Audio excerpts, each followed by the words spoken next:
Okay,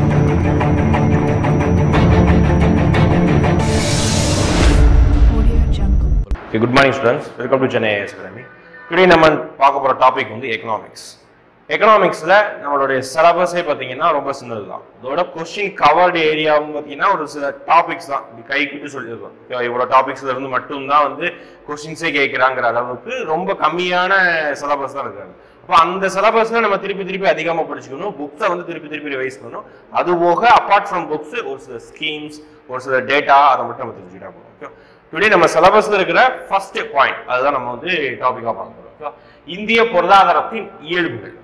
அப்ப இந்திய பொருளாதாரத்தோட இயல்புகள் அப்படின்னு பாக்குறப்போ வந்து ஒரு இந்தியா வந்து ஃபர்ஸ்ட் என்ன வகையான பொருளாதாரம்? இப்போ ஒரு பொருளாதாரத்துடைய வகையில ஒரு 3 வகையை ஜெனரலா பிரிக்கிறோம். என்ன பிரிக்கிறோம்னா ஒண்ணு வந்து முதலாளித்துவ பொருளாதாரம் அப்படிங்கிறாங்க. முதலாளித்துவ பொருளாதாரம், முதலாளித்துவ பொருளாதாரம் அப்படிங்கிறாங்க. இன்னொன்னு கேபிட்டலிஸ்ட் அப்படிம்பாங்க. அடுத்து என்ன சொல்றாங்க? சமத்துவ பொருளாதாரம், சமத்துவ பொருளாதாரம். அது என்னது? சோசியலிஸ்ட் மாடல் அப்படிம்பாங்க. சோசியலிஸ்ட், சமத்துவ பொருளாதாரம். கடைசியா இருக்கிறத நம்ம ஃபாலோ பண்றது கலப்பு பொருளாதாரம். அப்போ முதலாளித்துவ பொருளாதாரம்னா எல்லாமே தனியார் மயம், எந்த விதமான செயல்களையும் இன்னொரு கவர்மெண்ட் செய்ய போறது கிடையாது. ஓகே, ஒரு சில துறைகளை தவிர மீதி எல்லாம் அனைத்து மேக்சிமம் எல்லாமே என்னதான் செய்யறாங்க? அதிகபட்சமா எல்லாத்தையும் தனியார் மயமா ஆக்கிடுறாங்க. அப்ப அதுக்கு பேர் தான் என்னது? முதலாளித்துவ பொருளாதார மாடல். அது ஒரு டைப். அடுத்து என்ன சொல்றாங்க? சமத்துவ பொருளாதாரம். அப்போ அனைத்து பொருளாதார நடவடிக்கைகளையும் யார் தான் செய்வாங்க அப்படின்னு பாத்தீங்கன்னா அரசு, கவர்மெண்ட் தான் அனைத்து பொருளாதார நடவடிக்கைகளையும் செய்யறாங்க. இப்போ எக்ஸாம்பிள் அரசு பள்ளிக்கூடம், அரசு மருத்துவமனைகள், ஃபேக்டரி எல்லாமே, எல்லா பொருளாதார சம்பந்தமான எல்லா டியூட்டிஸுமே கவர்மெண்ட் தான் செய்யறாங்க. அதான் என்னது? அதான் என்னது? சமத்துவ பொருளாதாரம், சோசியலிஸ்ட் மாடல். இப்போ கலப்பு பொருளாதாரம்னா ரெண்டுமே இருக்குது. என்னது இருக்குது? பிரைவேட்டும் இருக்குது, தனியார் துறையும் இருக்குது, அதே நேரத்துல பப்ளிக்கும் இருக்கிறது, அதாவது பொதுத்துறை நிறுவனங்களும் இருக்கிறது. இப்ப தனியார் துறை நிறுவனங்களும் பொதுத்துறை நிறுவனங்களும் சேர்ந்து தான் கலப்பு பொருளாதாரம் அப்படிங்கிறாங்க. ரெண்டு பேரும் சேர்ந்து ஒரு சில இடங்கள்ல சமூக சேவைக்காக வெல்ஃபேர் ஸ்டேட், அதாவது பொதுநல அரசாங்கத்தை உருவாக்குவதற்காக பப்ளிக், பொதுத்துறை நிறுவனங்கள் இருக்குது. ஒரு சில இடங்கள்ல லாப நோக்கு இந்தியாவுடைய வளர்ச்சி திட்டங்களுக்காக ஒரு சில இடங்கள்ல பிரைவேட், தனியார் துறை நிறுவனங்களும் இருக்கிறது. அப்போ அதுதான் கலப்பு பொருளாதாரம். அப்போ இந்த 3 மாடல்ல இந்தியா என்ன வகையை சூஸ் பண்ணிருக்குது அப்படின்னு பாத்தீங்கன்னா கலப்பு பொருளாதார வகையை தான் நம்ம சூஸ் பண்ணிருக்கிறோம். இந்தியா வந்து கலப்பு பொருளாதாரம். இப்போ முதலாளித்துவ பொருளாதாரத்துக்கு என்ன கண்ட்ரி வந்து எக்ஸாம்பிள் சொல்லலாம்? நமக்கு தெரிஞ்ச இந்தியா உலகத்தை டெவலப்டா கண்ட்ரின்னு சொல்றோம், அமெரிக்கா. அப்போ அதுதான் என்ன சொல்றாங்க? கேபிட்டலிஸ்ட் மாடல் அப்படிங்கிறாங்க. அடுத்து சமத்துவ பொருளாதாரத்துக்கு ஒரு காலத்துல வந்து நிறைய கண்ட்ரிகள் இருந்தது சமத்துவ பொருளாதாரத்துக்கு. இப்ப எல்லாருமே சமத்துவ பொருளாதாரத்தை வந்து அதை நோக்கி விலகி வந்து எல்லாருமே கொஞ்சம் கலப்பு பொருளாதாரத்தில் இருந்த கண்ட்ரிகள் தான் அப்படியே முதலாளித்துவ பொருளாதாரத்துக்கும் நகர ஆரம்பிச்சிட்டாங்க. அப்போ சமத்துவ பொருளாதார கண்ட்ரிகளுக்கு யாரெல்லாம் எக்ஸாம்பிள் சொல்லலாம்னா ஒன்ஸ் அப்பான் ஏ டைம் தான் யுஎஸ்எஸ்ஆர் இருந்தது. யுஎஸ்எஸ்ஆர், சைனா கூட ஒன்ஸ் அப்பான் ஏ டைம் வந்து சமத்துவ பொருளாதாரம் தான், சோசியலிஸ்ட் மாடலா இருந்தது. ஆனா இப்போ எதுவுமே இல்லை. இப்போ இருக்கிறது வந்து கியூபா, கேள்விப்பட்டிருப்போம். ஃபிடல் காஸ்ட்ரோ அந்த மாதிரி தலைவர்கள் உருவாக்கின நாடு தான் கியூபா. அப்போ அந்த கண்ட்ரில என்ன சொல்றாங்க? Socialist model. கலப்பு பொருளாதாரத்துக்கு இந்தியாவே எக்ஸாம்பிள். அப்போ இந்தியா வந்து என்ன மாடலை வந்து பொருளாதாரத்தை சூஸ் பண்ணிருக்குது அப்படின்னா கலப்பு பொருளாதாரம்.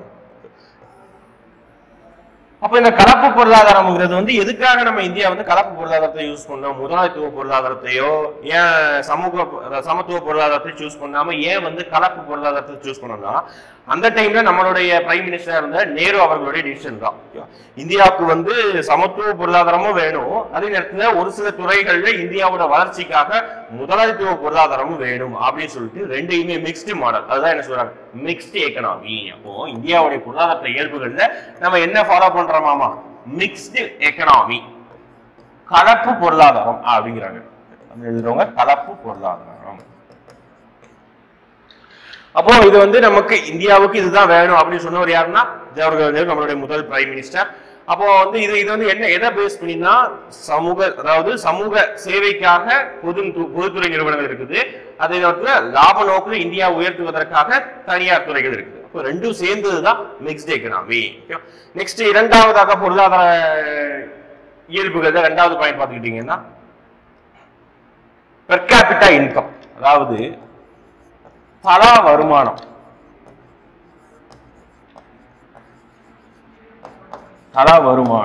குறைவு. இந்தியாவை பொறுத்த வரைக்கும் மற்ற நாடுகளை கம்பேர் பண்றோம். ஓகே, உலக கண்ட்ரிகளுடைய ஆவரேஜ், உலக நாடுகளுடைய சராசரியை கம்பேர் பண்ணும்போது கூட இந்தியாவுடைய தலா வருமானம்ங்கிறது வந்து கொஞ்சம் குறைவாக தான் இருக்கிறது. ஓகே, கொஞ்சம் இல்லை, நிறையவே குறைவாக தான் இருக்குது. ஏன்னா வந்து வளர்ந்த நாடுகளோட தலா வருமானம் வந்து நம்ம அந்த அளவுக்கு நம்ம கம்பேர் பண்ணக்கூடாது. அதே நேரத்தில் ரொம்ப லோயரா இருக்க கண்ட்ரிகளையும் நம்ம கம்பேர் பண்ணக்கூடாது. உலக கண்ட்ரிகளுடைய சராசரி அளவுன்னு இருக்குது, அதுக்கு கூட நம்ம ஈக்குவலா வரல. அப்போ இந்தியாவோட பொருளாதாரத்துல இயல்புகள்ல தலா வருமானம் வந்து ரொம்ப குறைவா இருக்குது. என்ன அவ்வளவு குறைவா இருக்குது அப்படின்னு தலா வருமானம் ஃபர்ஸ்ட் என்ன தெரிஞ்சுக்கணும். நம்ம அடுத்த டாபிக்ல ஒவ்வொரு டைம் பாக்குறோம். சிம்பிளா தலா வருமானம் என்னன்னா, ஒரு ஃபேமிலில 5 பேர் இருக்கிறாங்க, 5 பேர் சம்பாதிக்கிறாங்க, ஒரு சில பேர் சம்பாதிக்காம இருக்காங்க, அதெல்லாம் கணக்கிட வேணாம். எவ்வளவு பேர் அந்த ஃபேமிலி வந்து எவ்வளவு இன்கம் ஏர்ன் பண்ணுது, அப்போ total income divided by total members, அதாவது டோட்டல் பாப்புலேஷன். அதே மாதிரி தான் இந்தியாவுடைய டோட்டல் வருவாய், நேஷனல் இன்கம், மொத்த தேசிய வருவாய் டிவைடட் பை வகுத்தல் டிவைடட் பை, அதாவது நேஷனல் இன்கம் தேசிய வருவாய் டிவைடட் பை டோட்டல் பாப்புலேஷன், இந்தியாவோட மொத்த மக்கள் தொகை எவ்வளவு இருக்குது. அப்போ இதை வச்சு டிவைட் பண்ணி வர ஆன்சர் தான் என்ன சொல்றாங்க, தலா வருமானம், பெர் கேபிட்டா இன்கம். இங்கிலீஷ்ல சொல்றாங்க பெர் கேபிட்டா இன்கம். அது வந்து இந்தியாவை பொறுத்தவரை ரொம்ப கம்மியா இருக்குது. என்ன அளவு கம்மியா இருக்குது அப்படின்னு 2015-16 உடைய நிதி ஆண்டின்படி பாத்தீங்கன்னா ஒரு வருடத்திற்கு ஒரு நபருடைய தலா வருமானம் எவ்வளவு இருக்குன்னா கிட்டத்தட்ட 93,565 சம்திங் தான். ஓகேவா? அப்ப இவ்வளவு ரூபாய் தான் வந்து ஒரு வருடத்துக்கு, மாத வருமானமா இருந்தா கூட பரவாயில்ல, வருட வருமானமே வந்து தலா வருமானம் இவ்வளவு ரொம்ப மிகவும் கம்மியா இருக்கும். உலக நாடுகளை கம்பேர் பண்ணும்போது இது வந்து ரொம்ப கம்மியா இருக்கிறதுனால இதுவும் என்னதுதான் இந்திய பொருளாதார இயல்பாக இருக்கிறது. அப்ப இந்த மாதிரி தலா வருமான டேட்டா என்ன யார் வெளியிட்டாங்க அப்படின்னா சிஎஸ்ஓ தான் வெளியிடுவாங்க. Central statistical service office. Okay, அடுத்த மூணாவது பாயிண்ட் பாருங்க. இந்தியாவை பொறுத்த வரைக்கும் அக்ரிகல்ச்சர், வேளாண்மையுடைய பங்கு, வேளாண்மை பங்கு. இந்தியாவோட பொருளாதாரம் இந்தியாவுக்கே முதுகெலும்பு நம்ம என்னதான் சொல்றோம், வேளாண்மையை சொல்றோம். அப்போ இந்தியாவுடைய பொருளாதாரத்துல வேளாண்மையுடைய பங்கு வந்து மிக பெரியது. அது வந்து நம்ம என்ன சொல்றோம், அதாவது அதோடைய எக்கனாமி ரிலேட்டடா அதோடைய கான்ட்ரிபியூஷனும் பங்கு தான், வேலை வாய்ப்புக்கு அது ரொம்ப பங்கு இருக்கு. அப்போ என்ன அவ்வளவு பெரிய பங்கு வகிக்கிறது, 2 பாயிண்ட் இதுல பார்க்க வேண்டியது இருக்கு. இப்போ டேட்டாஸ் தான் அதிகமா பார்க்க வேண்டியது. இப்போ வேளாண்மை வந்து அதிக பங்கு இந்திய பொருளாதாரத்துல. 17% இந்தியாவுடைய ஜிடிபியில, நம்மளுடைய இந்தியாவுடைய வளர்ச்சி, ஜிடிபினா இப்போதைக்கு ஞாபகம்னா ஒரு வளர்ச்சிங்கிற மாதிரி ஒரு குறியீடா ஞாபகம் வச்சுக்கோங்க. இந்தியா வந்து எவ்வளவு வளருது அதை வந்து நம்ம எதன் அடிப்படையில தான் நம்ம கணக்கிடுவோம், ஜிடிபி அடிப்படையில தான் கணக்கிடுவோம். அப்போ இந்தியாவுடைய மொத்த வளர்ச்சி வீதுல ஒரு வருஷத்துல 17% எதோடைய பங்கு இருக்குது, வேளாண்மையோடைய பங்கு இருக்குது. அது வந்து இப்போ ரீசெண்ட் ட்ரெண்ட்ல 2015-16 அப்புறம் இருக்கிற ஆவரேஜ் டேட்டா தான் 17%. அப்போ ஒன்ஸ் அப்பான் எ டைம் இப்போ 1950s 1960s தான் பாத்தீங்கன்னா வேளாண்மையோடைய பங்கு எவ்வளவு இருந்ததுன்னா கிட்டத்தட்ட 50% மேற்பட்டதுதான் இருந்தது. 50% மேற்பட்ட இது மட்டுமே என்னது வேளாண்மையோட பங்கு இருந்தது. அப்ப நாட்கள் போக போக அது வந்து குறையல, கொஞ்சம் கம்மியானாலும் மற்ற துறைகளுடைய வளர்ச்சி வந்து அதோட பீட் பண்ணிட்டு. அப்போ இப்ப இருக்கிற நிலைமையில பாத்தீங்கன்னா பணிகள் துறை, சேவை துறை வந்து அதிகமான வளர்ச்சியும், செகண்டரி செக்டர் இரண்டாம் நிலை துறை வந்து அதிகமான வளர்ச்சி இருக்கிறதுனால முதன்மை துறை இருக்கிற வேளாண்மை துறை வந்து வளர்ச்சி வந்து நமக்கு கம்மியா தெரியும். அப்போ 17% ஜிடிபிலையும் கிட்டத்தட்ட 53% எம்ப்ளாய்மெண்ட், வேலை வாய்ப்பு. இப்போ மொத்தம் இந்தியாவில் வேலை பார்க்கிற நபர்கள்ல 53% நபர்கள் எந்த துறை தான் சேர்ந்திருக்கிறாங்க, வேளாண்மை துறை தான் சேர்ந்திருக்கிறாங்களாமா. அப்போ இந்தியாவுடைய எக்கனாமியில வேளாண்மை வந்து அறப்பெரிய பங்கு வகிக்கிறது. அதனாலதான் பாத்தீங்கன்னா இந்தியாவுடைய எக்கனாமி இந்திய வேளாண்மை எதை நம்பிதான் இருக்குது, கண்டிப்பா பருவமழையும் உள்நாட்டு சார்ந்த ஒரு சில விஷயங்களையும் உரத்தின் விலை விவசாயிகளோட நிலைமையை தான் சேர்ந்ததுதான். அப்போ ஒரு வருடம் பருவகாலம் வந்து பொய்த்து போனதுதான் இந்தியாவுடைய எக்கனாமி மிகப்பெரிய அளவுக்கு என்னது பாதிப்பை உள்ளாகும். அதனாலதான் வந்து நம்ம என்னது இந்த பருவ மாற்ற காலநிலைகள் தான் நம்ம வந்து உற்று நோக்க வேண்டும். நம்ம வந்து உலக கண்ட்ரி வந்து நிறைய இடங்கள், இப்போ ரீசெண்டா கூட லாஸ்ட் வீக் கூட வந்து என்ன நடந்தது, ஜெர்மனியில வந்து மிகப்பெரிய வெள்ளப்பெருக்கு. இதெல்லாம் எதனா வந்து திடீர்னு ஏன் வந்து இவ்வளவு பெரிய வெள்ளப்பெருக்கு காரணம் என்ன, பருவகால மாற்றம் தான், கிளைமேட் சேஞ்ச் அப்படிங்கிற அந்த கிளைமேட் சேஞ்ச் வந்து உலக கண்ட்ரி எல்லா இடத்துலயும் பாதிக்க போகுது. அதுல வந்து இந்தியா வந்து ரொம்ப பாதிப்படையும். ஏன்னா வந்து நம்ம மான்சூன் பருவகால மழையை மட்டும் நம்பிதான் நம்மளுடைய பொருளாதாரம் கிட்டத்தட்ட 53% எம்ப்ளாய்மெண்ட் இருக்குது. அப்போ மழையே பெய்யலனா விவசாயம் நடக்க போறது கிடையாது, விவசாயம் நடக்க போறதுனா விவசாய வேலைகள் இருக்க போறது கிடையாது. அப்போ இந்தியா வந்து மிகப்பெரிய அடி வாங்குறோம். அதனால பருவகால மாற்றத்தை வந்து நம்ம கொஞ்சம் கொஞ்சமா கடந்து தள்ளி வைக்க வேண்டும். அப்போ நிறைய மரங்கள் நடுவது, கார்பன் எமிஷன், நிறைய வாகனங்கள் ஓட்டுவதுதான் தவிர்க்கப்பட வேண்டும். அப்போ வேளாண்மையோட பங்கு அளப்பெரியது. அடுத்த பாயிண்ட் பாப்புலேஷன். மக்கள் தொகை.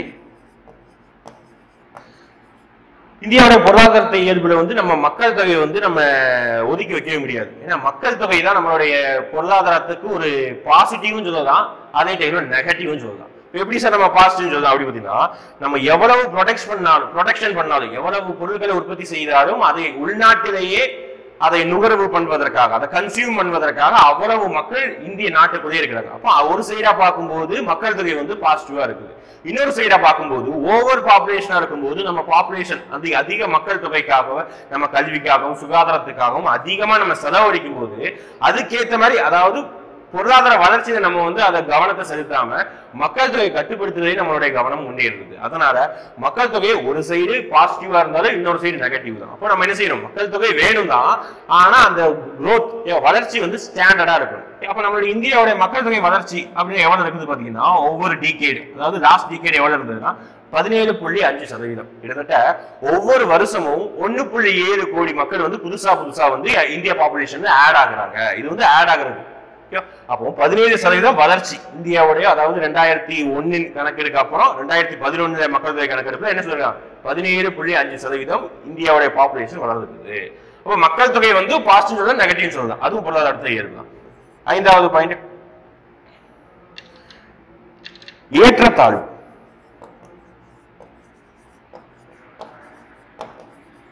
அப்போ இந்தியா வந்து பாத்தீங்கன்னா ஒரு ஏற்றத்தாழ்வு கொண்ட ஒரு சமுதாயம் தான். அது நம்ம நிறைய படங்கள்லையும் பார்த்திருப்போம், நம்ம நிறைய இடத்துல கூட அனுபவிச்சிருப்போம். அதாவது என்ன இடத்துல பார்த்திருப்போம் அப்படி பார்த்தீங்கன்னா, ஒரு சைடு பாத்தீங்கன்னா நகை, ஆடம்பரம், சொகுசு கார்கள் ஒரு சைடு, இன்னொரு சைடு பாத்தீங்கன்னா ஒரு வேளை உணவுக்காக கூட பசிக்காக வேதனைப்படுகிற அளவுக்கு ஒரு வயதானவர்கள் யாரும் நம்ம நிறைய கண் கூட பாக்குறோம். அப்போ இந்தியா வந்து அதான் நிறைய படங்கள் சொல்றாங்கல்ல, பணக்காரன் ஆகிட்டே இருக்கிறான், ஏழை ஆகிட்டே இருக்கிறான். அந்த மாதிரி ஒரு சிச்சுவேஷன் எந்த நாடுகள்ல காணப்படுதுன்னா இந்தியா மாதிரி நாடுகள்ல காணப்படுது.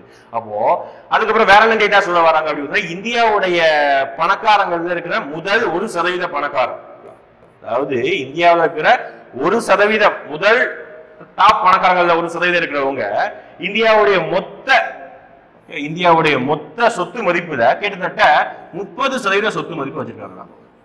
இந்தியாவில் 125 கோடி மக்கள் இருக்கிறாங்கன்னா அதுல 1%, எக்ஸாம்பிள் ஒரு 1.5 கோடி வச்சுக்கோங்க. 1.5 கோடி மக்கள் தொகை இருக்க பாப்புலேஷன் தான் இந்தியாவுடைய மொத்த சொத்து மதிப்புல 30% சொத்து மதிப்பு வச்சிருக்காங்க. எக்ஸாம்பிள் நம்மளுடைய முதல் இந்திய நாட்டுடைய பணக்காரர் இருக்க நம்ம என்னது முகேஷ் அம்பானியோட சொத்து மதிப்பு ஆவரேஜா, அது வந்து வெளியே தெரிகிற சொத்து மதிப்பு 6 லட்சம் கோடி அப்படிங்கிறாங்க. அப்ப இந்த 6 லட்சம் கோடி மட்டுமே தமிழ்நாட்டோட கடன் அடைக்க போதுமானது. அப்போ அந்த அளவுக்கு வந்து பணக்காரங்களுடைய சொத்து மதிப்பு வந்து ரொம்ப அதிகம்.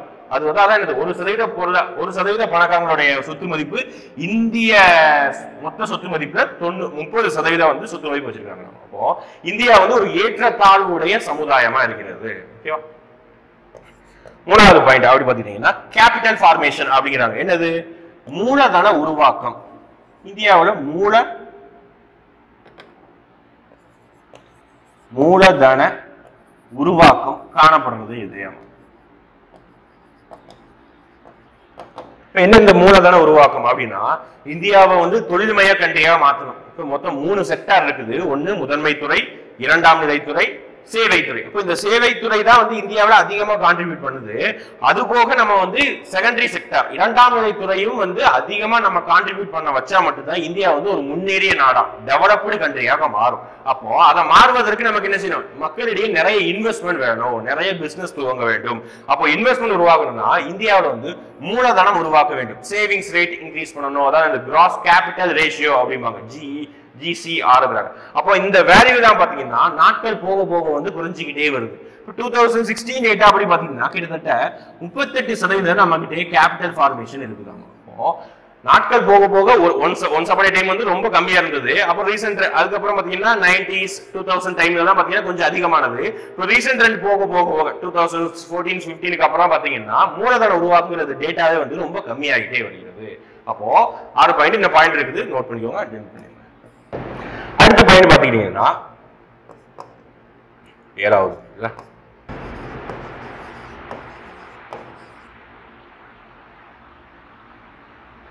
வறுமை. இந்தியாவை பொறுத்த வரைக்கும் வந்து இந்தியாவே என்னது உலக கண்ட்ரிகளே இந்தியா வந்து ஒரு வறுமை கண்ட்ரியா தான் பின்பற்றிய ஒரு காலங்கள் தான் உண்டு. கொஞ்சம் கொஞ்சமா படிப்படியா வந்து ஒரு நிலைமை வந்து மாறிக்கிட்டே இருக்குது.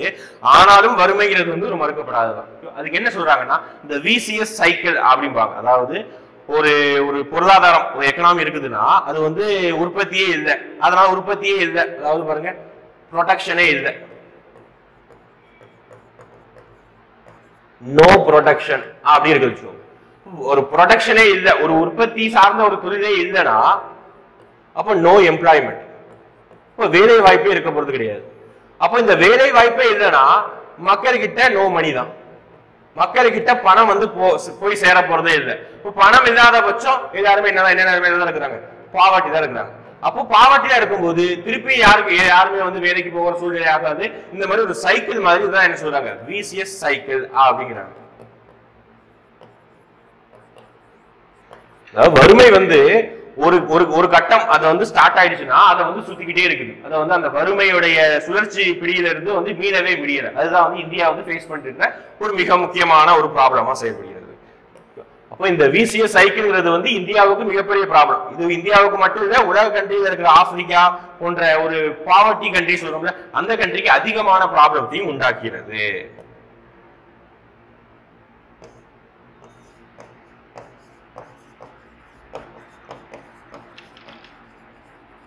அடுத்து பாத்தீங்கன்னா அன்எம்ப்ளாய்மெண்ட்.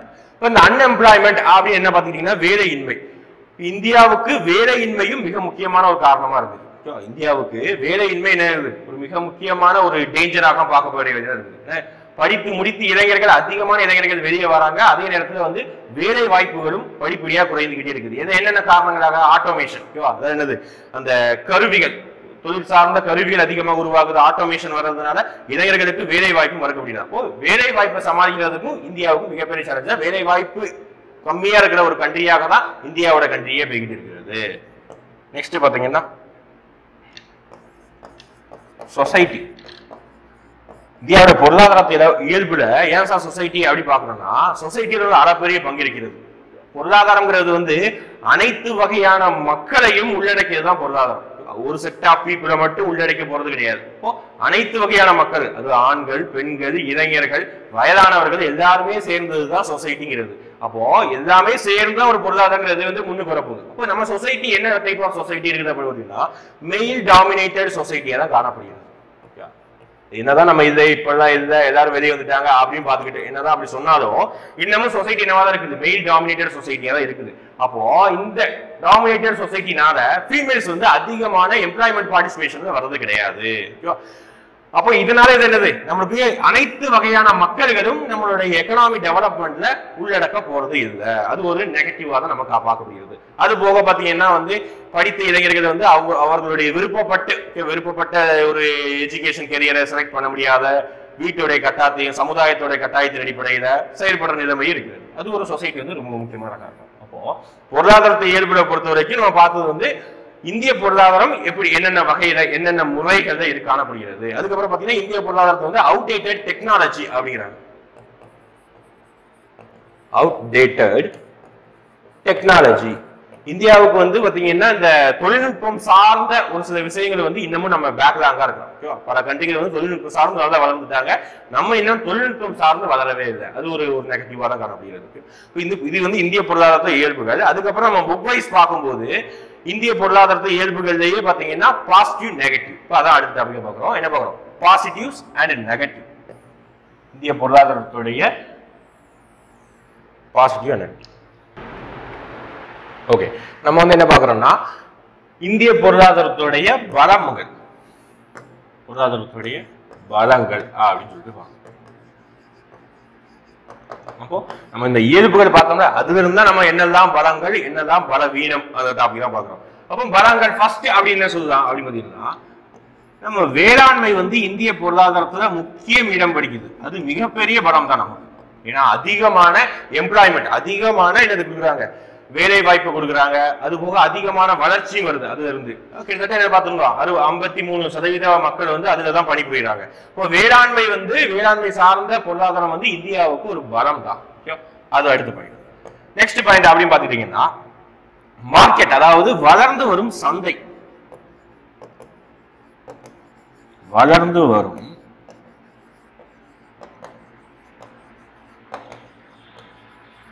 சந்தை. இப்போ இந்தியாவுடைய எக்கனாமி பாத்தீங்கன்னா இண்டிபெண்டன்ஸ் டைமும் இப்போ பார்க்கும்போது பாத்தீங்கன்னா இந்தியாவுடைய மார்க்கெட் சந்தை, அதான் மார்க்கெட்ங்கிறது வந்து ரொம்ப பெரிய மார்க்கெட் ஆயிடுச்சு. ஏன்னா வந்து நிறைய பொருட்கள் இந்தியாவில் நிறைய பொருட்கள் உற்பத்தி பண்ண ஆரம்பிச்சிட்டாங்க. அது போக வெளிநாடுகள்ல இருந்து நிறைய பொருட்கள் இந்தியாவில் வந்து விற்கவும் ஆரம்பிச்சிட்டாங்க. அப்போ அப்படி பாத்தீங்கன்னா இந்தியாவுக்காக நிறைய இடங்கள்ல இருந்து எஃப்டிஐன்னு சொல்றோம்ல, ஃபாரின் டைரக்ட் இன்வெஸ்ட்மெண்ட், அந்நிய நாடுகள்ல இருந்து இந்தியாவுக்கு நிறைய முதலீடு செய்து இங்க உற்பத்தி செய்து இங்க இருந்து வெளிநாடுகளுக்கு எக்ஸ்போர்ட் பண்றதோ இல்லாட்டி உள்நாட்டிலே பொருட்களை விற்பனை செய்வதோ நடக்கிறது. அதே மாதிரி எஃப்ஐஐ சொல்லுவாங்க, ஃபாரின் இன்ஸ்டிடியூஷனல் இன்வெஸ்ட்மெண்ட் அப்படிம்பாங்க. அப்போ எஃப்டிஐ அந்நிய நாட்டு முதலீடு, இது அந்நிய தனிநபர் முதலீடு அப்படிங்கிறாங்க. அப்போ இதெல்லாம் எதை வந்து குறிக்கிறது? இதெல்லாம் அதிகமாகும். ஒவ்வொரு வருடமும் பல கோடிகள் என்னவாகுது, எஃப்டிஐயும் எஃப்ஐஆகவும் இந்தியாவில் இன்வெஸ்ட்மெண்ட் செய்யப்படுகிறது. இதெல்லாம் என்ன காட்டுது? இந்தியாவுடைய மார்க்கெட் வந்து எக்ஸ்பேண்ட் ஆகிட்டே இருக்குது. நிறைய பொருட்கள் நிறைய சேவைகள் வந்து இந்தியாவுக்கு அதிகமாக வந்துகிட்டே இருக்கிறது. அடுத்த பாயிண்ட் பாத்தீங்கன்னா விரைவான வளர்ச்சி. அதான் இங்க முக்கியம், விரைவான வளர்ச்சி அப்படிங்கிறாங்க. அப்போ இதுக்கு இங்கிலீஷ்ல என்னன்னா எக்ஸ்பேண்டிங் மார்க்கெட், வளர்ந்து வரும் சந்தை. இது என்னது? Rapid growth. இந்தியாவுல என்னது? ரேபிட் growth, விரைவான வளர்ச்சி எட்டிட்டே இருக்குது. இப்போ இந்தியா வந்து ஆனா சைனா அளவுக்கு நம்ம வந்து அமெரிக்காவுடைய பொருளாதார அளவுக்கு முன்னேறினாலும் அமெரிக்காவோட வளர்ச்சியை விட நம்ம பீட் பண்ணிடுவோம். இப்போ எக்ஸாம்பிள் வந்து அமெரிக்காவுடைய ஜிடிபி தான் பாத்தீங்கன்னா 3 to 5 இவ்வளவுதான் இருக்கும். 3 இருந்து 5%. நார்மல் 4% இருக்கும். அதிகபட்சம் பாத்தீங்கன்னா 4%, 3 to 5% தான் அவங்களுடைய ஜிடிபி இருக்குது. அவங்களுடைய ஜிடிபி என்னதுதான் 3 to 5. இது அமெரிக்காவுடைய ஜிடிபி. அதே மாதிரி உலக வளர்ந்த கண்ட்ரி ஏதாவது ஜிடிபி வந்து இந்த அளவுக்கு தான், ஆவரேஜ் இந்த பெர்சன்டேஜ் தான் இருக்குது.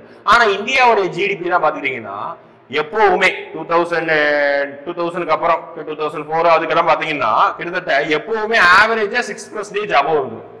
எப்பவுமே 6% அதிகமான வளர்ச்சி. ஒரு சில கட்டத்துல 10% வளர்ச்சி தான் இந்தியா தொட்டிருக்குது. மன்மோகன் சிங் அவர்களுடைய ஆட்சி காலங்கள் தான் பாத்தீங்கன்னா 10% வளர்ச்சி கூட இந்தியா தொட்டிருக்குது.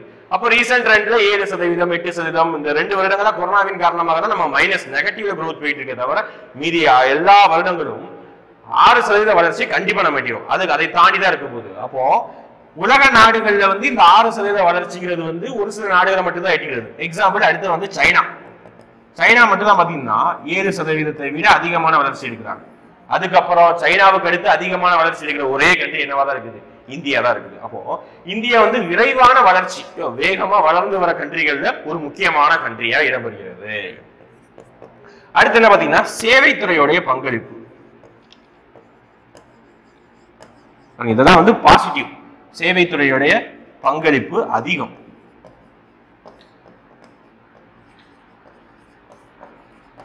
இப்ப என்ன இந்த சேவைத்துறை என்னது? இப்போ வந்து டீச்சிங் சொல்லிடுறது, அது கூட ஒரு சேவை தான். அது போக அதுவும் சேவைனா ரூபா கொடுக்காம சொல்லப்படும் கிடையாது, இது ஒரு சேவை துறையாக செய்கிறது. அப்போ சேவைத்துறை பங்களிப்பு அதிகம். சேவைத்துறை எதெல்லாம் வருது? டீச்சிங் வருது, மெடிக்கல், அது போக டூரிசம், அதுக்கப்புறம் நம்ம ஃபேமிலியில கண்டிப்பா ஒருத்தவங்க யாராவது மேபி எம்ப்ளாய்மெண்டா இருக்கு. என்ன துறையில?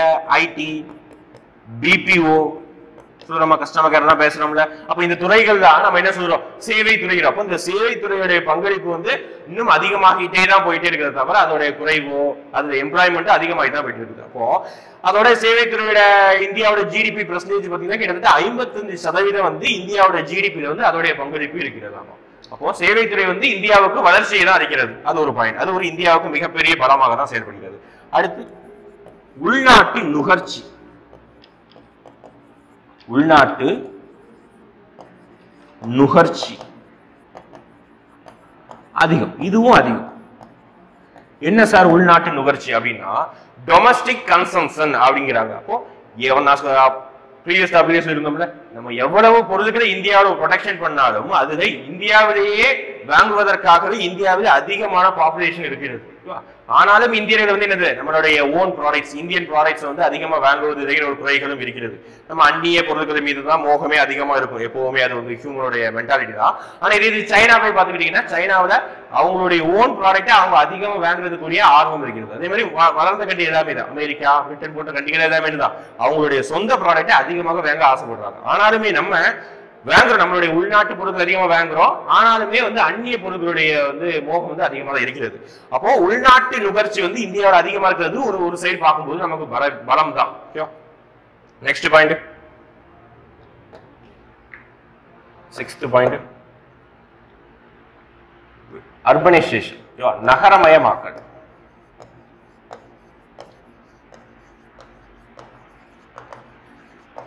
இதெல்லாம் வந்து அப்படியே ஸ்டேட்மெண்ட் கொஸ்டினா கேட்டு போயிருவாங்க. ஒரு 4 ஆப்ஷன் கொடுத்துட்டு இதுல வந்து எது வந்து இந்திய பொருளாதாரத்திலேயே பலம் இல்லை இல்லாட்டி பலவீனம், இது பலமா இல்லையா, அந்த மாதிரி ஓப்பன் ஸ்டேட்மெண்ட் கேட்டுப்பாங்க. இப்போ நமக்கு வந்து அந்த ஸ்டேட்மெண்ட் தான் நம்ம வந்து லைட்டா ஒரு படிச்சு வச்சிருந்தா மட்டும்தான் கொஸ்டின் ஈஸியா அட்டன் பண்ண முடியும். தவிர நம்ம அங்க போயிட்டு எக்கனாமிக்ஸ் கொஸ்டின் அட்டன் பண்ணது முடியாது. ஏன்னா புக் வைஸ் தான் கேட்கறாங்க தவிர அப்பார்ட் ஃப்ரம் புக் தவிர வந்து வெளியே போறது ஒரு சில கொஸ்டின்ஸ் தவிர தான். அப்போ நகரமயமாக்கலை பொறுத்த வரைக்கும் இந்தியாவில் வந்து அதிகமான அர்பனைசேஷன் நம்ம பார்த்துருப்போம். ஒரு காலத்துல காந்தியெல்லாம் இருக்கும்போது பாத்தீங்கன்னா இந்தியாவில் கிட்டத்தட்ட 6 லட்சத்துக்கு மேற்பட்ட கிராமங்கள் இருந்ததாமா. இப்போ வந்து பார்க்கும்போது அதோட சென்சஸ் டேட்டா எல்லாம் பார்க்கும்போது கிட்டத்தட்ட 4 லட்சம் கிராமங்களாக குறைஞ்சிடுச்சு. இப்போ 2 லட்சம் கிராமங்கள் என்ன ஆயிடுச்சு, அது நாட்கள் போக போக அது நகரமயமாக்கே. நகரமயமாக்கல்ங்கிறது வந்து இந்தியாவில ஒரு பாசிட்டிவா நம்ம பார்க்கப்படுகிறது இந்தியாவோட எக்கனாமிக்கு. ஏன் சார் இந்தியாவோட எக்கனாமிக் வந்து நகரம் வந்து பாசிட்டிவ் அப்படி பாக்குறோம்னா, கிராமங்கள் வந்து எக்கனாமி இருக்குது, ஆனா கிராமங்களோட எக்கனாமி எதை மட்டும் நம்பியே தான் இருக்குது, வேளாண்மையை மட்டும் அதை சார்ந்த தொழிலை மட்டுமே நம்பிதான் இருக்கிறது. அப்போ நகரமயமாக்கல் ஆகும்போதுதான் அங்க ஒரு ஃபேக்டரி, சேவை துறைகள் அதிகமாக இருக்கிறது. அப்போ நகரமயமாக்கல் வந்து கண்டிப்பா ஒரு பாசிட்டிவ், அதுல வந்து அதிகமானது. அப்போ அதுல வந்து தமிழ்நாடு அப்படி பாத்தீங்கன்னா அர்பனைசேஷன் அதுல வந்து பாத்தீங்கன்னா ஒரு முதல் 3 இடங்களை கண்டிப்பா எப்பவும் பெற்றோம். சின்ன மாநிலமா இருக்கிற கோவா தான் பாத்தீங்கன்னா இந்தியாவில வந்து அதிகமான நகரமயமாக்கலான சிட்டியா காணப்படுகிறது. நெக்ஸ்ட் அதாவது மக்கள் தொகை பகுப்பு அப்படிங்கிறாங்க. மக்கள் தொகை பகுப்பு என்ன சார் அந்த மக்கள் தொகை பகுப்பு அப்படின்னா, இந்தியாவில் வந்து பாத்தீங்கன்னா எல்லாருமே சொல்லுவோம்ல அதிகமான இளைஞர்கள் காணப்படுகிறார்கள். அப்போ அதிகமான இளைஞர்கள் காணப்படுகிறது நம்ம என்ன சொல்றோம், மக்கள் தொகை பகுப்பு, டெமோகிராபிக் டிவிடெண்ட் அப்படிங்கிறாங்க. அப்போ இளைஞர்கள் காணப்படுறதுனால எக்கனாமிக் என்ன லாபம் அப்படின்னா, இளைஞர்களா பார்க்காம அவங்க என்ன பார்க்கணும், வேலை செய்யும் திறனுடையவர்களாக பார்க்க வேண்டும். அப்போ வேலை செய்யும் திறனுடையவர்களாக பார்க்கும்போது அவங்க என்ன, அது இந்திய பொருளாதாரத்துக்கு அது முன்னேற்றத்தை அளிக்கும். இப்பதான் பாத்தீங்கன்னா ஒரு கடந்த 10 வருடங்களாக இந்தியாவோட இளைஞர்கள் அதிகமான எண்ணிக்கை காணப்படுகிற மாதிரி தெரியும். அதே நேரத்துல ஒரு 20 வருடங்களுக்கு முன்னாடி பாத்தீங்கன்னா சைனாவில அதிகமான இளைஞர்கள் பாப்புலேஷன் இருந்தது. இப்போ அப்படியே கடந்து வந்தீங்கன்னா ஒரு 10 வருடங்கள்ல சைனாவில என்ன சொல்றாங்கன்னா அதிகமான முதியவர்களுடைய பாப்புலேஷனாக மாற போற ஒரு கண்ட்ரியாக மாற போகிறது அப்படிங்கிற ஒரு சென்ஸ் டேட்டா வெளியிடுறாங்க. அப்போ டெமோகிராபிக் டிவிடெண்டை பொறுத்தவரைக்கும் என்னது, இந்தியாவில அதிகமான இளைஞர்கள் இருக்கிறாங்க. இளைஞர்கள் இருப்பது இந்திய பொருளாதாரத்துக்கு சாதகமான ஒரு நிலையை தான் உண்டாக்கும்.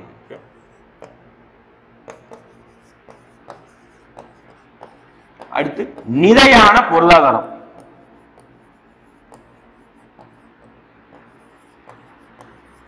என்ன சார் இந்த நிலையான பொருளாதாரம் அப்படின்னா, இந்தியாவோட எக்கனாமி வந்து எப்பவுமே ஸ்டாண்டர்டா தான் இருக்கும். திடீர்னு ஒரு சரிவை நோக்கியும் திடீர்னு திடீர்னு மிகப்பெரிய வளர்ச்சியை நோக்கியோ செல்ல போறது கிடையாது. இது எப்பவுமே இதுதான் ஒரு நிலையான பொருளாதாரம். அதான் சொன்னேன், ஆவரேஜா எப்பவுமே 6% அபோவ் தான் இந்தியாவுடைய வளர்ச்சி வந்து காணப்படும். ஒரு சில இடங்கள்ல ஒரு சில நேரங்கள்ல 10% வளர்ச்சியும், ஒரு சில நேரங்கள்ல 8-9 டபுள் டிஜிட் growth கூட இந்தியாவில ஒரு சில இடங்கள்ல அட்டன் பண்ணிருக்கோம்.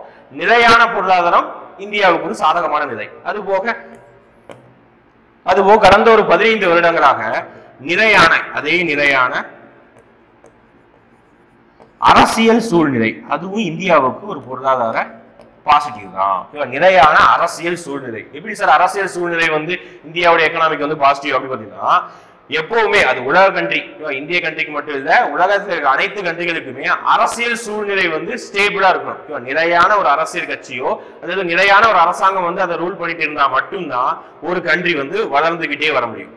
அரசியலே குழப்பங்கள் 1008 குழப்பங்கள் இருக்கும்போது வந்து இந்தியாவோ அல்லது எந்த ஒரு மாநிலமா இருந்தா கூட என்ன செய்ய முடியாது, அது வந்து முன்னேற்றத்தை நோக்கி செயல்பட முடியாது. இதுக்கு ஒரு நல்ல எக்ஸாம்பிள் என்ன சொல்லலாம் பாத்தீங்கன்னா, 1985 அதுக்கப்புறம் இந்த 1980ல இருந்து அந்த பீரியட்ல இருந்து இந்தியாவோட எக்கனாமி பாத்தீங்கன்னா ரொம்ப இந்தியாவோட அரசியல் சூழ்நிலை பாத்தீங்கன்னா ரொம்ப டிஃபரெண்டா தான் இருந்தது. திடீர்னு ஒரு பிரைம் மினிஸ்டர் மாறுவாங்க, நிறைய மினிஸ்டர் மாறுவாங்க, திடீர்னு ஆளுங்கட்சியா இருந்த கட்சி எதிர்கட்சியா மாறிடும். இந்த மாதிரி அரசியல் குழப்பங்கள் வந்து டெல்லியை வந்து சுற்றி கொண்டே இருக்கிறது. அப்போ அந்த சூழ்நிலை வந்து எப்படி நம்ம இந்தியாவை பாதிச்சதுன்னா,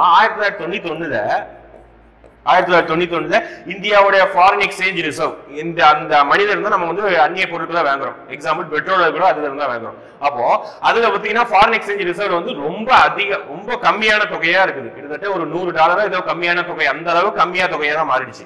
அப்போ அந்த தொகையை வைத்துக்கொண்டு நம்ம அடுத்த ஒரு மாசத்துக்கு தேவையான பெட்ரோலை வாங்க முடியாது. அப்போ அந்த சூழ்நிலை போயிடுச்சுன்னா இந்தியா வந்து மிக மோசமான பினான்சியல் எமர்ஜென்சி வர அளவுக்கு மோசமான நிலையை வந்து சந்திச்சிடும். அப்போ அரசியல் சூழ்நிலை வந்து ரொம்ப ஸ்டேபிளா இல்லாத ஒரே காரணமா தான் நம்ம 1991 நம்ம மிகப்பெரிய பொருளாதாரத்தை நெருக்கடி பக்கத்துல போற நிலைமைக்கு நம்ம வந்தோம். அதுக்கப்புறம் அதை மன்மோகன் சிங் வந்து கரெக்டா ஒரு கோர்வையாக வந்து ஒரு பாலிசி எல்பிஜின்னு ஒரு பாலிசி தான் கொண்டு வந்து அதை கரெக்டா கொண்டு போயிட்டாங்க. ஆனா அதனால என்னது நிலையான அரசியல் சூழ்நிலை தான் வந்து எப்பவுமே ஒரு முன்னேற்ற பாதை கொண்டு வரும். கடந்த ஒரு 20 வருஷமா 1996 இருந்தே பாத்தீங்கன்னா 1996 இருந்தே 1996 இருந்தே பாத்தீங்கன்னா இந்தியா வந்து ஒரே ஒரு கட்சி சார்ந்தது, கரெக்டான ஒரு கூட்டணி கட்சியாகவும் ஒரு நிலையான அந்த 5 வருஷம் வந்து ஃபுல் டேமா முடிஞ்சிடும். எப்பவுமே பாத்தீங்கன்னா மாறி மாறி வந்து திருப்பி ஒரு கட்சி கூட்டணி கட்சி கொலாப்ஸ் பண்றது இந்த மாதிரி ஒரு சில நடவடிக்கை இல்லாம ஒரு நிலையான அரசாங்கமா இருந்திருக்குது. அதனாலதான் இந்தியா வந்து ஒரு நிலையான வளர்ச்சியை இப்போ எட்டி கொண்டிருக்கிறது. ஓகேவா? இப்போ பலங்களை பொறுத்த வரைக்கும் இவ்வளவுதான். அப்போ இது சார்ந்து வேற என்ன டேட்டாக்கள் பார்க்க வேணும் அப்படின்னு பலங்கள் சார்ந்ததையே இந்தியாவோட பொருளாதாரம் வந்து அதாவது வளர்ந்து மிகப்பெரிய பொருளாதாரம் வளர்ந்துகிட்டே வருதுன்னு சொல்றாங்க. அது என்ன ஒரு பார்க்க வேண்டியதுன்னா இந்தியாவுடைய ஜிடிபி உலக கண்ட்ரிகளுடைய தரத்தை பார்க்கும்போது எத்தனாவது இடங்கள்ல இருக்குது அப்படின்னு 5வது இடத்துல இருக்குங்க. 5வது இடம். புக் டேட்டால 7வது இடங்கள் இருக்கும். அது வந்து ரீசெண்டா நம்ம ஒரு சில கண்ட்ரிகளை நம்ம வெயிட் பண்ணி வந்துட்டோம். அதனால 5வது பிளேஸா போடுவாங்க. இது வந்து இதுவும் மாறுறதுதான். ஒவ்வொரு இடங்களும் நம்ம கரண்ட் அஃபேர்ஸ் அப்டேட் பண்ணும்போது இதை நம்ம அப்டேட் பண்ணிக்க வேண்டியதுதான். அடுத்து பாத்தீங்கன்னா இது வந்து மாறல. இது வந்து கரெக்டான டேட்டா தான். புக்லயும் கரெக்டா இருக்குது, இப்பவும் கரெக்டா தான் இருக்குது. பிபிபி அப்படிங்கிறாங்க. என்னது? வாங்கும் சக்தி திறன். வாங்கும்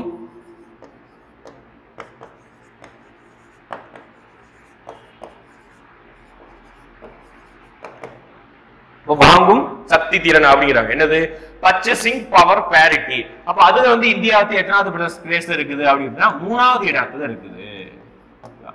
வாங்கும் சக்தியில இந்தியா வந்து எத்தனை இடத்துல? 3வது இடத்துலையும், ஜிடிபி இந்தியாவுடைய மொத்த உள்நாட்டு உற்பத்தியில 5வது உலக கண்ட்ரியை பொறுத்தவரை 5வது கண்ட்ரியிலையும் பிபிபி அப்படிங்கிறாங்க. 3P 3வது இடங்கள்ல இருக்குது, 3rd பிளேஸ்ல இருக்கிறது.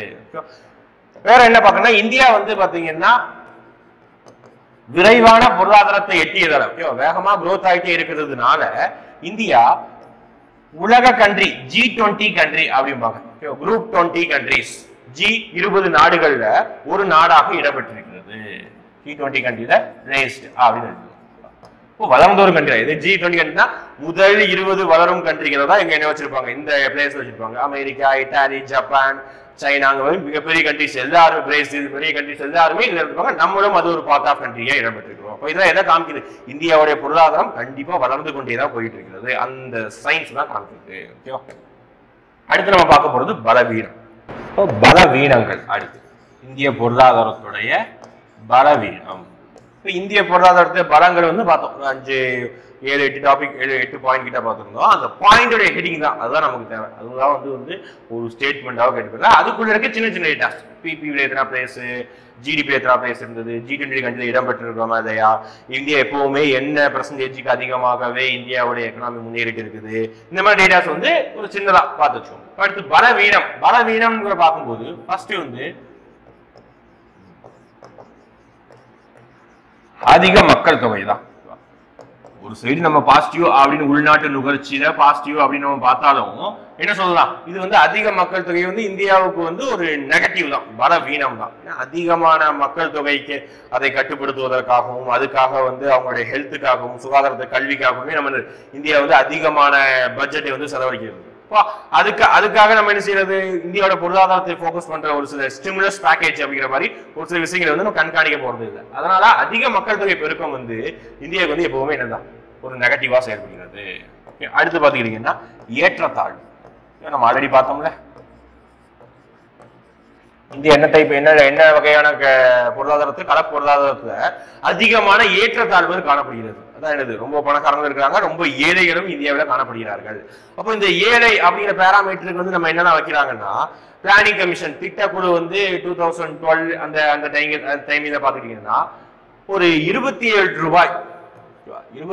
ரூபாய் தான் ஒரு நாளைக்கு தேவையாமா. 27 ரூபாய் ஒரு நாளைக்கு ஒரு நபருடைய தேவை. அந்த தேவை, அந்த ரூபாய் அவன்கிட்ட இல்லாதவங்க அனைவரும் தான் ஏழை அப்படிங்கிறாங்க. அப்போ அதுக்கு மேல இருக்கிறவங்க ஏழை இல்லை, அதுக்கு பணக்காரங்க சொல்றத ஏழை இல்லைங்கிற ஒரு டேட்டா சொல்றாங்க. அப்போ இதெல்லாம் எப்படி சார் கணக்கிட்டாங்கன்னா, அதாவது இதுக்குன்னு ஒரு சில பேராமீட்டர்ஸ் எல்லாம் உண்டு. இது வந்து நம்ம யூஸ் பண்ற மொபைலு, ஆடம்பரமான ட்ரெஸ்ஸஸ், வாட்சஸ் இதெல்லாம் கணக்கிட போறது கிடையாது. ஒரு மனிதனுக்கு அடிப்படை தேவையான இருக்கிறதுன்னு உண்ண உணவு, உடுக்க உடை, இருக்க இடம். இந்த 3 பேராமீட்டர் அப்புறம் ஒரு சில பேராமீட்டரை மட்டும் வச்சுதான் ஒரு நாளைக்கு இவ்வளவு ரூபாய் தேவைங்கிற மாதிரி பண்ணாங்க. அப்போ அது வந்து நிறைய கிரிட்டிசிசம் உருவானது. அதுக்கப்புறம் என்ன பண்ணாங்க, அதுக்கப்புறம் ஒரு சில கமிட்டிஸ் எல்லாம் போட்டு அதை என்ன பண்ணாங்க, 34 ரூபாய் இன்க்ரீஸ் பண்ணாங்க. அப்போ ஒரு நாளைக்கு ஒரு நபருடைய தேவை எவ்வளவாதான் இருக்குதாவா, 34 ரூபாய். 34 ரூபாய் வச்சு என்ன செய்ய முடியுமா, ஒரு வேளை உணவு சாப்பிட முடியுமா? அது வந்து ஹோட்டல்ல போய் சாப்பிட்டாதான் அந்த கணக்கு. இது வந்து அவங்களுக்கு தேவை மாத கணக்கீடுல ஒரு நாள் கணக்கீடுக்க ஆவரேஜ் பாக்குறாங்க. அப்போ அந்த ஏற்றத்தாழ்வுங்கிறது வந்து இந்தியாவில மறுக்க முடியாது. அது மிகப்பெரிய ஒரு நெகட்டிவாக தான் இருக்கிறது. அடுத்து பாத்தீங்கன்னா அத்தியாவசிய பொருட்களுடைய விலை உயர்வு.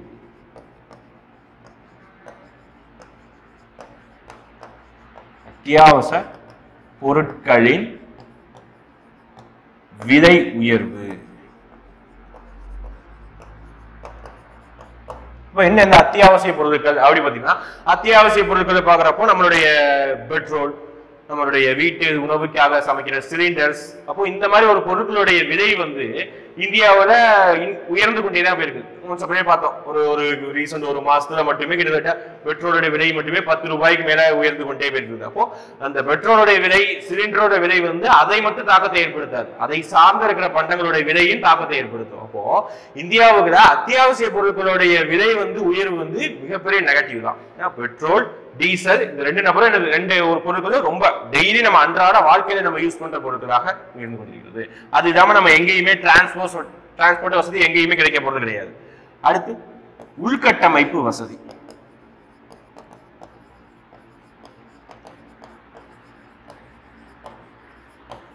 ஓகே, என்ன இந்த உள்கட்டமைப்பு வசதி? இந்தியாவோட வந்து உள்கட்டமைப்பு வசதி ரொம்ப படுமோசமா தான் இருக்கிறது. இப்ப உள்கட்டமைப்பு வசதி எதனா சொல்லலாம், ஒன்னு roads, transport roads, electricity, drinking water, குடி தண்ணீர், அதுபோக விவசாயிகளுக்கு இரிகேஷன், நீர்ப்பாசன வசதிகள். அப்போ இந்த சூழ்நிலைகள்லாம் பாத்தீங்கன்னா இந்தியாவில் இன்னமும் நம்ம முன்னேற்ற தேவை இருக்குது. இன்னமும் எலக்ட்ரிசிட்டி, வீடுகளுக்கு மின்சார இணைப்பு கிடைக்காம மலை கிராமங்கள்லயும் ஒரு சில ரொம்ப வில்லேஜுக்கு ஏரியாக்கள்லயும் இன்னமும் மின்சார வசதி இல்லாம இன்னும் கிராமங்கள் இருக்கதான் செய்யுது. அதுவும் தமிழ்நாடு இருக்குது, வட இந்தியாவில் போனீங்கன்னா ரொம்ப அதிகமாக காணப்படுகிறது. அப்போ இந்த இதெல்லாம் பாத்தீங்கன்னா உள்கட்டமைப்பு வசதி இருந்தாதான் அந்த சமுதாயம் முன்னேறும். ஒரு அனைத்து சமுதாய ஒரு சிட்டி சைடு பாத்தீங்கன்னா எல்லா இடத்துலயும் லைட், எலக்ட்ரிசிட்டி எல்லாமே காணப்படுகிறது, ட்ரிங்கிங் வாட்டர் காணப்படுகிறது.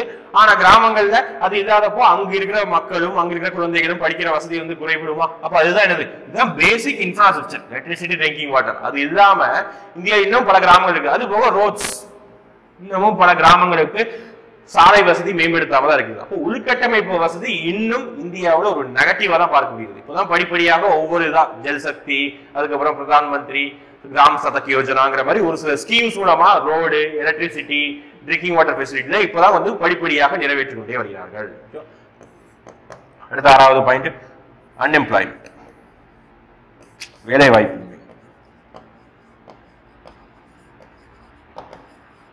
இப்போ வேலையின்மை பொறுத்த வரைக்கும் இந்தியா நம்ம ஆல்ரெடி பார்த்தோம். வேலையின்மை வந்து இந்தியா கண்டிப்பா என்னதான் ஒரு நெகட்டிவா தான் பாக்குறோம். இப்போ வேலையின்மை எதுக்காக இந்த வேலையின்மை இருக்கிறது அப்படி ஒன்று, அதாவது இந்தியாவில் வந்து வேலையை உருவாக்கும் திறன் வந்து அதிகமான மெம்பர்ஸ் இல்லை, அது போக திறமையே இல்லை, ஸ்கில்ஸ் சொல்லுவாங்க. வேலை இல்லாம இருக்கிறதுக்கு முக்கிய காரணம் என்ன, அதாவது ஒரு சில திறமைகள், ஏதாவது ஏசி மெக்கானிக்கோ இல்லாட்டி ஏதாவது சின்ன சின்ன திறமைகள் இருந்தா அதை சார்ந்து அவனே ஒரு என்டர்பிரனரா, அதே அவனை சார்ந்து அவனே ஒரு தொழில் முனைவரா ஆகிடுவான். அப்போ இந்த ஸ்கில்ஸ் எல்லாம் ட்ரெயின் பண்றதுக்காகவும் இந்தியாவில் பலவிதமான புதுசான ஸ்கீம்ஸ் எல்லாம் கொண்டு வந்துட்டு இருக்கிறாங்க.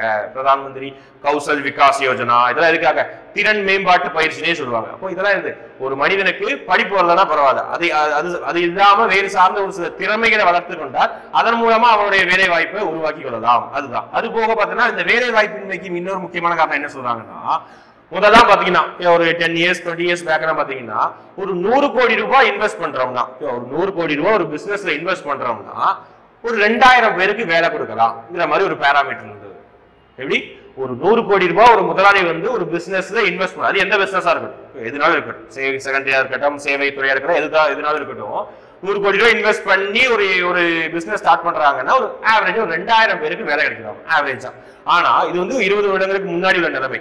ஆனா இப்போ வந்து அதே 100 கோடி தான் இன்வெஸ்ட் பண்ணி எப்படி அதே 100 கோடி இன்வெஸ்ட் பண்ணி ஒரு பிசினஸ் ஸ்டார்ட் பண்றாங்கன்னா கிட்டத்தட்ட 500 பேருக்கு தான் அந்த எம்ப்ளாய்மெண்ட் ஆப்பர்ச்சுனிட்டி கிடைக்குதா. அப்போ 500 பேருக்கு தான் வேலை வாய்ப்பே கிடைக்கிறது. அப்போ இதை எதை காமிக்கிறது? அப்போ அதே 100 கோடி 20 வருடங்களுக்கு முன்னாடி 2000 பேருக்கு வேலை வாய்ப்பு கொடுத்த 100 கோடி தான் இப்போ என்ன ஆயிடுச்சு, வெறும் 500 பேருக்கு தான். கிட்டத்தட்ட பாதிக்கும் குறைவாக தான் இந்த வேலை வாய்ப்பு உருவாக்குறது. அப்போ இதெல்லாம் எதை காமிக்குதுன்னா இந்தியாவுடைய எக்கனாமி எதை நோக்கி தான் போயிட்டு இருக்கு, தொழில்நுட்பத்தை நோக்கி போயிட்டு கொண்டிருக்குது. அப்போ இதுக்கு முன்னாடி 2-3 பேர் செய்த வேலையை இன்னைக்கு ஒரே ஒரு மிஷின் செஞ்சிருது. அப்போ இந்த மாதிரி நாட்கள் போக போக என்னதான் நம்ம அதிகமான முதலீடு செஞ்சாலும் வேலை வாய்ப்பு உருவாக்குறது வந்து மிக கடினமாக தான் இருக்க போகிறது. ஓகேவா? அதான் எனது வேலை வாய்ப்பின்மைக்கு மிக முக்கியமான காரணம். அடுத்து 3வது பாத்தீங்கன்னா டெக்னாலஜி. அப்படி பார்த்தோம்ல, அவுடேட்டட் டெக்னாலஜி, தொழில்நுட்பம். அப்போ இந்தியாவில பாத்தீங்கன்னா தொழில்நுட்பம் வந்து மிக மோசமா தான் இருக்குது. அதாவது என்னதான் வந்து ஆட்டோமேஷன் வந்திருந்தாலும் டெவலப்டு கண்ட்ரீஸா பாக்குற சைனா, அதுக்கப்புறம் ஜப்பான், அதுக்கப்புறம் பாத்தீங்கன்னா யுஎஸ்ஏ, அந்த கண்ட்ரி தான் பாத்தீங்கன்னா அங்க இருக்கிற டெக்னாலஜி முதற்கொண்டு இந்தியாவில் இன்னும் வரல. ஒரு 20 வருடங்களுக்கு 10 வருடங்களுக்கு முன்னாடி சென்னையில இருந்து கன்னியாகுமரி, நாகர்கோவில், திருநெல்வேலி அந்த சைடு போகிறதுக்கும் 12 மணி நேரம் தான் ஆச்சு ட்ரெயின் சர்வீஸ்ல. இப்பவும் அதே 12 மணி நேரம் தான் இருக்குது. இதெல்லாம் எதை குறிக்கிறது? இதெல்லாம் வந்து இன்னமும் இந்தியாவோட இன்ஃப்ராஸ்ட்ரக்சர் வந்து இன்னமும் தமிழ்நாட்டை பொறுத்தவரைக்கும் எக்ஸாம்பிள் சொல்றேன், இன்னமும் அந்த இன்ஃப்ராஸ்ட்ரக்சர் வந்து டெவலப் ஆகாமே தான் அதே கட்டத்திலே தான் இருக்கிறது. அப்ப நம்ம இன்னும் பல கண்ட்ரிகள்ல புல்லட் ட்ரெயின் என்னென்னமோ வகையான ட்ரெயின்களையும் டிரான்ஸ்போர்டேஷனையும் வேகமா மாத்திட்டாங்க. இன்னமும் நம்ம அதே நிலைமையில இருக்கும்போது நம்மளுடைய டெக்னாலஜி வந்து முன்னேற்றம் அதுக்குதான் இந்தியாவோட பலமீனமா பார்த்துட்டோம். அப்போ பாக்குறது வந்து புத்தகம் வைத்தும் பார்த்துட்டோம், அது சார்ந்த வெளியே இருக்கிற டேட்டாக்களும் பார்த்துட்டோம். அடுத்த கிளாஸ்ல எக்கனாமிக்ஸ் வந்து அப்படியே சீக்வன்ஸா சிலபஸ் வைஸ் என்னென்ன டாபிக் இருக்குதோ அதுவே சீக்வன்ஸா கண்டினியூஸா ஃபாலோ பண்ணுறோம். சீக்வன்ஸா ஒவ்வொரு டாபிக்கா பார்த்துட்டு வந்துருக்கிறோம். அப்போ போன லாஸ்ட் கிளாஸ்ல பாத்தீங்கன்னா ஃபீச்சர்ஸ் ஆஃப் இந்தியன் எக்கனாமி, அதாவது இந்திய பொருளாதாரத்துடைய கூறுகள் அப்படின்னு சொல்லிட்டு ஒரு டாபிக் பார்த்தோம். ஃபர்ஸ்ட் ஆஃப் ஆல் எந்த எக்ஸாமா இருந்தாலும் சரி, அது டிஎன்பிசியா இருந்தாலும் சரி, ஃபர்ஸ்ட் ஆஃப் ஆல் என்ன படிச்சுக்கணும்? ஃபர்ஸ்ட் ஆஃப் ஆல் சிலபஸ், ஒவ்வொரு யூனிட் இருக்கிற சிலபஸ் வந்து நம்ம மகப் பண்ணிக்கணும். ஒவ்வொரு புக்கா ஏகப்பட்ட புக்ஸை படிக்கிறத விட சிம்பிளா ஒரு 3 பேஜ் 2 பேஜ் இருக்கிற சிலபஸ் நம்ம மைண்ட்ல வச்சுக்கணும். அது எக்கனாமிக்ஸை பொறுத்த வரைக்கும் பார்த்தீங்கன்னா மற்ற சப்ஜெக்டை கம்பேர் பண்றதை விட இந்த சப்ஜெக்ட்ல சிலபஸும் கம்மி, என்ன சொல்றது, படிக்க வேண்டிய விஷயங்களும் கம்மி. திருப்பி ஒரே விஷயங்களை படிச்சா ஈஸியாக முடிச்சிருது. அதுதான் சிலபஸ் வைஸ் நம்ம ஃபர்ஸ்ட் டாபிக் பார்த்துருந்தோம் போன தடவை, ஃபீச்சர்ஸ் ஆஃப் இந்தியன் எக்கனாமி, இந்திய பொருளாதாரத்தின் கூறுகள் அப்படின்னு பார்த்துருந்தோம். இன்னைக்கு ரெண்டாவதா அதே சிலபஸ்ல ரெண்டாவது இருக்கிற பாயிண்ட் தான் 5 இயர் பிளான்ஸ்.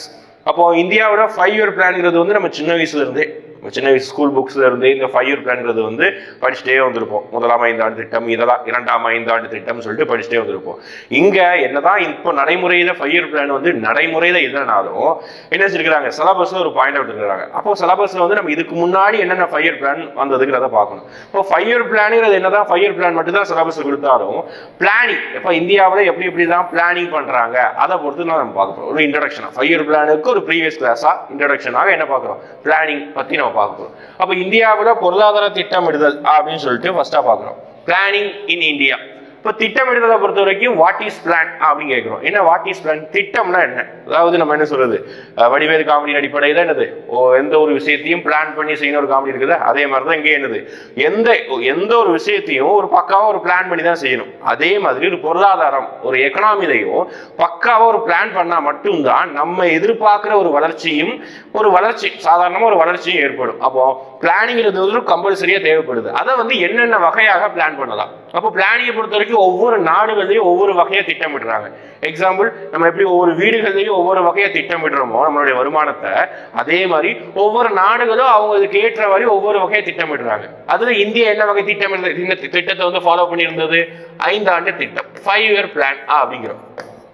அதுதான் நமக்கு மிகப்பெரிய இந்தியாவுடைய வளர்ச்சியில பங்களிச்ச மிக முக்கிய ஒரு திட்டம் அப்படின்னு பாத்தீங்கன்னா 5 இயர் பிளான் தான், 5 ஆண்டு திட்டம். ஏன்னா கிட்டத்தட்ட இண்டிபெண்டன்ஸ் டைம்ல இருந்து 2015 வரைக்கும் 2014 வரைக்குமே பாத்தீங்கன்னா இந்த 5 இயர் பிளானோட வளர்ச்சி இந்தியாவுடைய பொருளாதாரத்துக்கு மிக முக்கியமாக ஒரு பங்காற்றி இருக்குது. அப்போ இந்தியா ஃபாலோ பண்ண ஒரு திட்டமிடுதல் அப்படின்னு பாத்தீங்கன்னா 5 இயர் பிளான் தான். அப்போ உலகத்துல வேற என்னென்ன வகையா திட்டமிடுதல் இருக்குது, இந்தியாவோட திட்டமிடுதல்ங்கிறது வந்து எப்ப இருந்து ஸ்டார்ட் பண்ணாங்க, என்னென்ன வகைகளை ஸ்டார்ட் பண்ணாங்க, யாரெல்லாம் அதை வந்து என்ன எப்படிலாம் திட்டமிடுதல் சொல்லிட்டு ப்ரொபோன் பண்ணாங்க, அதுதான் நீங்க பார்க்க போறோம். ஓகே, ஃபர்ஸ்ட் ஆஃப் ஆல் திட்டமிடுதலோட ஜெனரலா சிம்பிளான ஒரு டைப்ஸ் ஆஃப் பிளான் அப்படின்னு சொல்லிட்டு பார்க்கணும். திட்டமிடுதலின் வகைகள். என்ன திட்டமிடுதல்ல என்ன வகை இருக்க போகுது? அதாவது டைப்ஸ் ஆஃப் பிளான் சொல்லிட்டு ரெண்டு வகையா பாக்குறோம். ஒண்ணு வந்து இயரின் அடிப்படையில, காலத்தின் அடிப்படையில ஒரு 3 வகையா இன்ட்ரோடக்ஷனா பாக்குறோம். அதுக்கு அடுத்து இப்ப நம்ம ஒரு சில நபர்கள் தான் பார்த்து முடிச்சதுக்கு அப்புறம் ஒரு விளக்க மாதிரி ஒரு சில டைப்ஸ் ஆஃப் பிளான் பாக்குறோம். இப்போ first of all types of plan, திட்டமிடுதலுடைய வகையை 3 வகையா பிரிக்கிறோம். என்ன 3 வகை திட்டமிடுதலை பொறுத்த வரைக்கும்? ஒண்ணு குறுகிய கால திட்டமிடுதல், அதாவது ஷார்ட் டேர்ம் பிளான் அப்படிங்கிறோம். அதுக்கப்புறம் நடுத்தர கால திட்டமிடுதல், மீடியம் டேர்ம் பிளான். அதுக்கப்புறம் மூணாவதா லாங் டேர்ம் பிளான், அதாவது தொலைநோக்கு திட்டம் அல்லது நீண்ட கால திட்டம் அப்படின்னு சொல்றாங்க. அப்போ இது மூணுமே வருடத்தின் அடிப்படையில் எத்தனை நாட்கள் வந்து நம்ம திட்டமிடுதோம் அதன் அடிப்படையில 3 வகையை பிரிக்கிறாங்க. ஃபர்ஸ்ட் 0ல இருந்து 1 வருஷம்.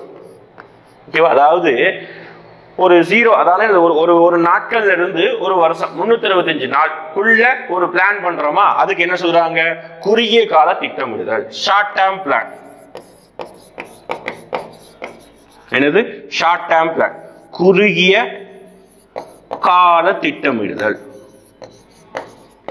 அப்ப என்ன, ஒரு வருஷத்து, அதாவது 0ல இருந்து 1 வருஷத்துக்குள்ள அப்படின்னு படிக்காம ஒரு வருஷத்துக்குள்ள நம்ம போடுற ஒவ்வொரு திட்டங்களும் ஷார்ட் டேர்ம் பிளான். எக்ஸாம்பிள், நம்ம ஒரு வீடு எடுத்துக்கிட்டோம்னா நம்ம ஒரு பைக் வாங்கணும் ஆசைப்படுறோம், ஒரு கார் வாங்கணும் ஆசைப்படுறோம், ஒரு மொபைல் போன் வாங்கணும் ஆசைப்படுறோம் அப்படின்னா அதை இந்த நான் 1 வருஷத்துக்குள்ள சாதிக்கணும், அதாவது இந்த 1 வருஷத்துக்குள்ள நான் மொபைல் போன் வாங்கணும், இந்த 1 வருஷத்துக்குள்ள நான் பைக் வாங்கணும்னு ஆசைப்படுறேன்னா அதுதான் என்ன சொல்றோம்? குறுகிய கால திட்டமிடுது. இது தனிநபர் சார்ந்து. அது இந்திய அளவுல ஒரு வருஷம் பட்ஜெட் போடுறாங்களா, அது இந்தியா கவர்மெண்டா இருந்தாலும் சரி, தமிழ்நாடு கவர்மெண்டா இருந்தாலும் சரி, வருஷம் என்ன செய்யறாங்க? பட்ஜெட் மாதிரி போடுறாங்க. அந்த பட்ஜெட் எதுக்காக? அந்த வருஷத்துல ஆக வேண்டிய செலவு என்ன, அந்த வருஷத்துல வர வேண்டிய வருவாய் என்ன, இதெல்லாம் திட்டமிடுதலா ஷார்ட் டேர்ம் பிளான். அப்ப ஷார்ட் டேர்ம் பிளானுக்கு பெஸ்ட் எக்ஸாம்பிள் என்ன சொல்லலாம்? ஒரு தனிநபருடைய திட்டமிடுதல். அது அல்லாது பட்ஜெட், ஒவ்வொரு நாடும் ஒவ்வொரு மாநிலமும், ஏன் ஒவ்வொரு முனிசிபாலிட்டி கார்பரேஷனும் ஒவ்வொரு வருஷமும் பட்ஜெட் அப்படிங்கிறத போடுறாங்க. எதுக்காக பட்ஜெட் போடுறாங்க? வரவு என்ன, செலவு என்ன, அதை டிட்டர்மைன் பண்றதுக்காக தான் பட்ஜெட் போடுறாங்க. அதை இது எக்ஸாம்பிள் சொல்லலாம். குறுகிய கால திட்டமிடுதலுக்கு பட்ஜெட்டை ஒரு எடுத்துக்காட்டா சொல்லுது. அடுத்து என்ன சொல்ல வராங்க? நடுத்தர திட்டமிடுதல், அதாவது என்னது? ஒரு மீடியம் டேர்ம் பிளான் அப்படிங்கிறாங்க. இப்போ மீடியம் டேர்ம் பிளான் எப்படி சொல்றாங்கன்னா 3 வருஷத்துல இருந்து 7 வருஷத்துக்குள்ள போட வேண்டியது ஒரு சில திட்டங்களை என்ன சொல்றாங்க? Medium term plan. அப்படி சொல்றதை விட 1 வருஷத்துக்கு மேல கூட சொல்லிக்கலாம். அதாவது ஆவரேஜா ஒரு 3 வருஷத்துல இருந்து 7 வருஷத்துக்குள்ள போடப்படுகிற ஒரு திட்டங்கள் medium term plan. Medium term plan, நடுத்தர திட்டமிடுதல் அப்படிங்கிறாங்க. நடுத்தர திட்டமிடல். அப்ப என்ன நடுத்தர திட்டமிடுதல்? இதுதான் நம்ம 5 இயர் பிளான் வருது. அப்போ 5 ஆண்டு திட்டங்கிறது வந்து 3 வருஷத்துல இருந்து 7 வருஷத்துக்குள்ள மீடியம் டேர்மா வருதா?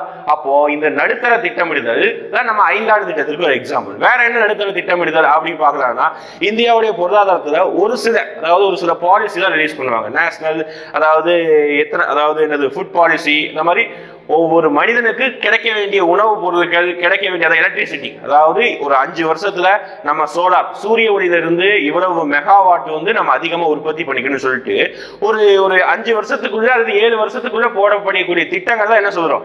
நடுத்தர திட்டமிடுதல் அல்லது மீடியம் டேர்ம் பிளான் அப்படிங்கிறாங்க. அப்போ இதெல்லாம் அல்லாம கடைசி 10 இயர் பிளான் அப்படிங்கிறாங்க, அல்லது 10 வருடங்களுக்கு மேலாக போடக்கூடிய திட்டங்கள் தான் என்ன சொல்றாங்க? லாங் டேர்ம் பிளான் அப்படிங்கிறாங்க. லாங் டேர்ம் பிளான்னா நீண்ட கால திட்டமிடுதல். நீண்ட கால திட்டமிடுதல்.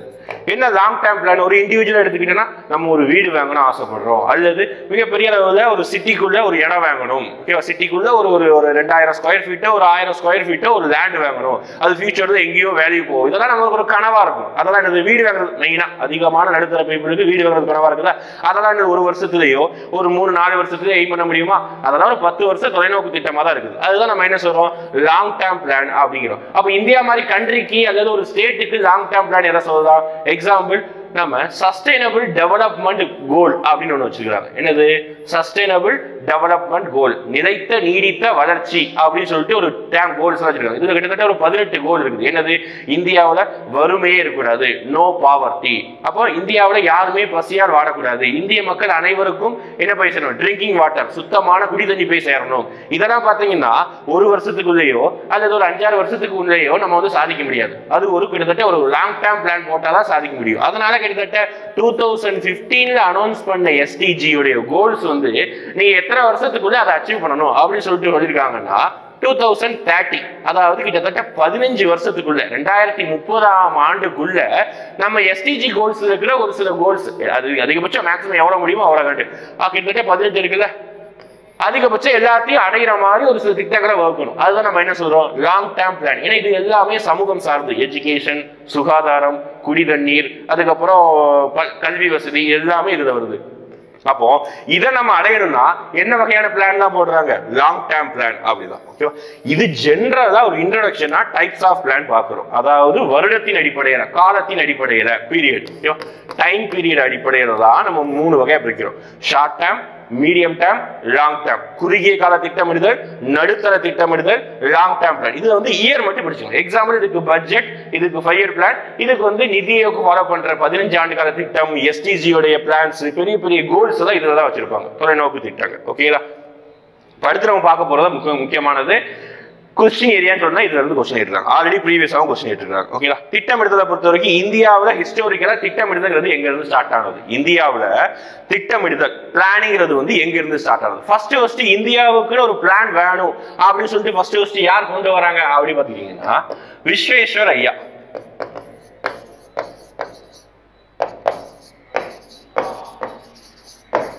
விஸ்வேஸ்வரையா எப்ப கொண்டு வராரு, 1934.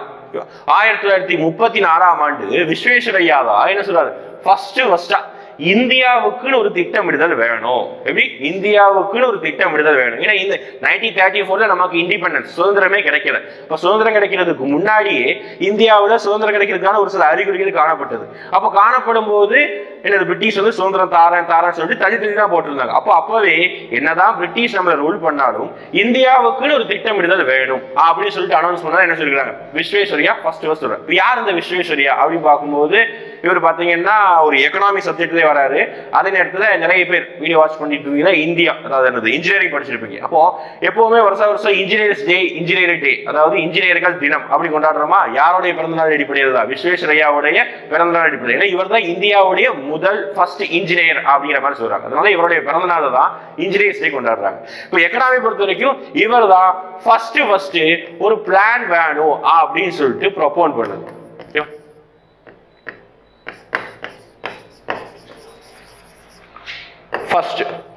முதல் தடவையாக இந்தியாவுக்கு ஒரு திட்டமிடுதல் வேண்டும் அப்படின்னு சொல்லிட்டு ப்ரொபோன் பண்ணது யாரு, விஸ்வேஸ்வரையா, இயர் 1934. இவர் என்ன பண்றாரு, எத்தனை ஆண்டு கால திட்டமிடுதல் அப்படி வேணுங்கிறாரு. இவர் ஒரு புக் எழுதுறாரு. என்ன புக் எழுதுறாரு, planned economy of India. Planned economy of India, தமிழ்ல இந்திய பொருளாதார திட்டமிடுதல். இந்திய பொருளாதார திட்டமிடுதல். இந்த புக்ல என்ன சொல்றாரு, இந்தியாவுக்கு கண்டிப்பா ஒரு பிளான் வேணும். அந்த பிளான் என்ன பிளானா இருக்கணும், லாங் டேர்ம் பிளான். அதாவது உடனே தான் சாதிக்க முடியாது. இந்தியா மாதிரி ஒரு அந்த டைம்ல இந்தியா மாதிரி ஒரு வறுமை கண்ட்ரியால, ஒரு பாவப்பட்ட கண்ட்ரியால உடனே ஒரு கோலையோ உடனே ஒரு அச்சீவ்மெண்ட்டையோ சாதிக்க முடியாது. அப்ப என்ன செய்யணும், கொஞ்சம் ஒரு தொலைநோக்கு பார்வை இருக்கணும். அதெல்லாம் என்ன செய்யறாருன்னா இவரு 10 இயர் பிளான், 10 ஆண்டு திட்டங்களை நடைமுறைப்படுத்தணும் அப்படின்னு சொல்லிட்டு ஃபர்ஸ்ட் ஒரு விஸ்வேஸ்வரையா, இவர் ஒரு இண்டிபெண்டன்ஸ் லீடரும் கூட, சுதந்திர போராட்ட வீரர். அவர் என்ன சொல்றாரு, இந்திய பொருளாதார திட்டமிடுதல்ங்கிற புக்ல 10 ஆண்டு கால 10 வருட திட்டமிடுதல், அதாவது தொலைநோக்கு திட்டமா ஒரு திட்டத்தை ப்ரொபோன் பண்றாரு. அப்போ இந்த ஃபர்ஸ்ட் பாயிண்ட் நம்ம பார்க்க வேண்டியது விஸ்வேஸ்வரையா அவரோட இயர். கண்டிப்பா வருடம் படிச்சுக்கோங்க. வருடம் சிம்பிளா மேட்ச் தான் போறேன் கேட்டுருவாங்க. நம்ம பார்க்க போற அடுத்து எஸ்.என். அகர்வால், காந்தி என்கிற எம்.என். ராய் வராது, ஜே.பி. ஜெயபிரகாஷ் நாராயணன் எல்லாருமே வருவாங்க. அதுக்கு நேரம் இயர் சிம்பிளா மேட்ச் தான் போறேன் கேட்டு போயிடுவாங்க. அதனால இயர் கம்பல்சரி படிச்சுக்கோங்க. இவருடைய புக் நேம் என்ன, இது புக், ஓகேவா, இது ஒரு புத்தகம். அவருடைய புத்தகம் எனது இந்திய பொருளாதார திட்டமிடுதல், பிளான்ட் எக்கனாமி ஆஃப் இந்தியா. 10 வருட பிளான் போடுறாங்க. ஓகேவா, இது வந்து விஸ்வேஸ்வரையா. அடுத்து போலாமா, அடுத்து விஸ்வேஸ்வரையாவுக்கு அப்புறம் ரெண்டாவதா நம்ம இந்தியாவுடைய முதல் பிரதமர், இந்தியாவுடைய முதல் பிரதமரா இருந்தது யாரு, ஜவஹர்லால் நேரு. அவர் ஒரு பிளானிங்க போடுறாரு. அவருடைய வியூ அவரும் என்ன சொல்றாரு, இந்தியாவுக்குன்னு ஒரு திட்டமிடுதல் வேணும். அது எந்த வருடம் சொல்றாரு, 1938 சொல்றாரு. ஏன் இந்த 1938 இந்த இயர் நம்ம எப்படி ஞாபகம் அப்படி பாத்தீங்கன்னா, இந்தியாவுக்காக பிரிட்டிஷ் அரசாங்கம் கொண்டு வந்ததுதான் 1935 கவர்மெண்ட் ஆஃப் இந்தியா, இந்திய அரசு சட்டம் 1935. அப்ப அந்த வருடத்துல அந்த ஆக்ட், அந்த சட்டம் அனௌன்ஸ் பண்ணதுக்கு அப்புறம் இந்தியாவில் எலெக்ஷன் நடக்கும், இந்தியாவில் தேர்தல் நடக்கும், அதுல இந்தியர்கள் பார்ட்டிசிபேட் பண்ணலாம், இந்தியாவுக்கு டொமினியன் ஸ்டேட்டஸ் கொடுக்குற இந்த மாதிரிலாம் சொல்லியிருந்தாங்க. அப்போ அந்த டைம் இந்தியா எலெக்ஷன் நடந்து ஏகப்பட்ட கிட்டத்தட்ட 11 மாகாணங்கள்ல 8 மாகாணங்கள், கிட்டத்தட்ட 8 மாகாணங்கள் அளவுக்கு காங்கிரஸ் வந்து கைப்பற்றிருந்தாங்க. அப்போ காங்கிரஸ் கைப்பற்றும் போது அப்போ இந்தியா ஃபுல்லா ஓரளவுக்கு பிரிட்டிஷ் கிட்ட இருந்து ஓரளவுக்கு காங்கிரஸ் கிட்ட வந்துடுச்சு. ஃபுல்லாம வரலன்னா ஓரளவுக்கு காங்கிரஸ் கட்சி கிட்ட வந்துடுச்சு. அப்போ இந்த கட்சி கிட்ட வரும்போது இந்தியாவை வழிநடத்துற பொறுப்பு யாருக்கிட்ட இருந்தது, இந்த டைம்ல காங்கிரஸ் கட்சி இருந்தது. அப்போ காங்கிரஸ் கட்சி முழு பொறுப்பு எடுத்து இந்த டைம்ல நம்ம ஒரு எக்கனாமிக் பிளான், அதாவது என்னது, ஒரு பொருளாதார திட்டமிடுதல் நம்ம அனௌன்ஸ் பண்ணலாம் அப்படின்னு சொல்லிட்டு ஜவஹர்லால் நேரு 1938 ஒரு இதை அனௌன்ஸ் பண்றாங்க. அது என்னது அனௌன்ஸ் பண்றாங்க அப்படின்னா, to set up planning commission. நம்ம கண்டிப்பா படிச்சிருப்போம் ஸ்கூல்ல, என்னது திட்டக்குழு அப்படின்னு படிச்சிருப்போமா, எக்கனாமிக்ஸ்ல ஸ்கூல்ல படிச்சீங்க ஞாபகம் இருக்கும். என்னது பிளானிங் கமிஷன், திட்ட குழு அப்படிங்கிறாங்க. அப்போ கண்டிப்பா இந்திய பொருளாதாரத்துக்கு திட்டமிடுவதற்காக ஒரு திட்டக்குழு அப்படிங்கிற ஒரு அமைப்பை வந்து நம்ம ஃபார்ம் பண்ணணும் அப்படின்னு சொல்லிட்டு ஃபர்ஸ்ட், அதாவது ஜவஹர்லால் நேரு தலைமையில அனௌன்ஸ் பண்றாங்க. அப்ப இந்த டைம்ல வேற என்ன நடந்தது, இதை வந்து எப்போ அனௌன்ஸ் பண்ணாங்க அப்படி பார்த்துக்கிட்டீங்கன்னா, இதே டைம்ல காங்கிரஸுக்கு ஒரு மாநாடு, நம்ம தெரியும் ஹிஸ்டாரிக்கலா காங்கிரஸ் கட்சிக்கு ஒவ்வொரு வருஷமும் மாநாடு நடக்கும். அது நம்ம ஹிஸ்டரியில படிக்கணும். முதல் மாநாடு இருந்தது, 2வது மாநாடு இருந்தது, அதுக்கப்புறம் காந்தி எந்த மாநாடு தலைமை தாங்கினாரு, நேரு எந்த மாநாடு தலைமை தாங்கினாரு, சுபாஷ் சந்திரபோஸ் எந்த மாநாடு தலைமை தாங்கினாரு, அதுதான் பார்க்க போறோம். அப்போ 1938 ஹரிபூரால நடந்த காங்கிரஸ் மாநாடு, காங்கிரஸ் செஷன், யார் தலைவரா இருந்தா அந்த டைம்ல, சுபாஷ் சந்திர போஸ். நமக்கு தெரியும் 1938 1939 2 வருஷத்துலயும் சுபாஷ் சந்திர போஸ் தான் தலைவரா இருந்தாங்க.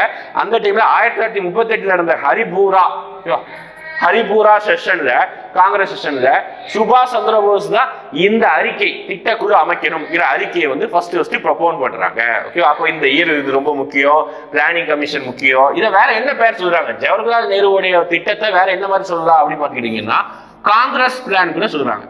காங்கிரஸ் உடைய பிளான், காங்கிரஸின் திட்டமிடுதல் அப்படின்னு ஓபனா சொல்றாங்க. ஓகேங்களா? அப்போ ரெண்டாவது ஃபர்ஸ்ட் விஸ்வேஸ்வரய்யா வராரு, அது 1934, இது 1938 ஜவஹர்லால் நேரு காங்கிரஸ் பிளான் சொல்றாங்க, planning commission, to set up planning commission சொல்றாரு. ரெண்டாவது பாயிண்டா ஹரிபூரா செஷன்ல சுபாஷ் சந்திர போஸ் தான் ஃபர்ஸ்ட் இந்த பிளானிங் கமிஷன் ப்ரொபோன் பண்றாரு. ஓகேங்களா? நெக்ஸ்ட் பிளானிங் கமிஷன் எதுக்காக நம்ம கடைசி பார்க்கலாம். ஓகே, 5 பிளான் கூட அதான் பார்க்கணும். மூணாவது பாருங்க, ஃபர்ஸ்ட் 2 பேர் பார்த்தாச்சு. மூணாவதா யார் திட்டமிடுதாங்க, அடுத்து பாத்தீங்கன்னா பம்பாய் பிளான் அப்படின்னு சொல்றாங்க. பம்பாய் பிளான் தமிழே அதேதான், பம்பாய் திட்டம் அப்படியே தமிழ் அதேதான். பிளான்னா திட்டம், பம்பாய்னா பம்பாய் தான். பம்பே திட்டம் அப்படிங்கிறாங்க. என்ன, எந்த வருஷம், 1940. பாருங்க, விஸ்வேஸ்வரய்யாவோட இயர், அந்த திட்டமிடுதல் இயர் வந்து 1934. அடுத்து என்ன பார்த்தோம், காங்கிரஸ் உடைய பிளான், ஜவஹர்லால் நேருடைய பிளான் 1938.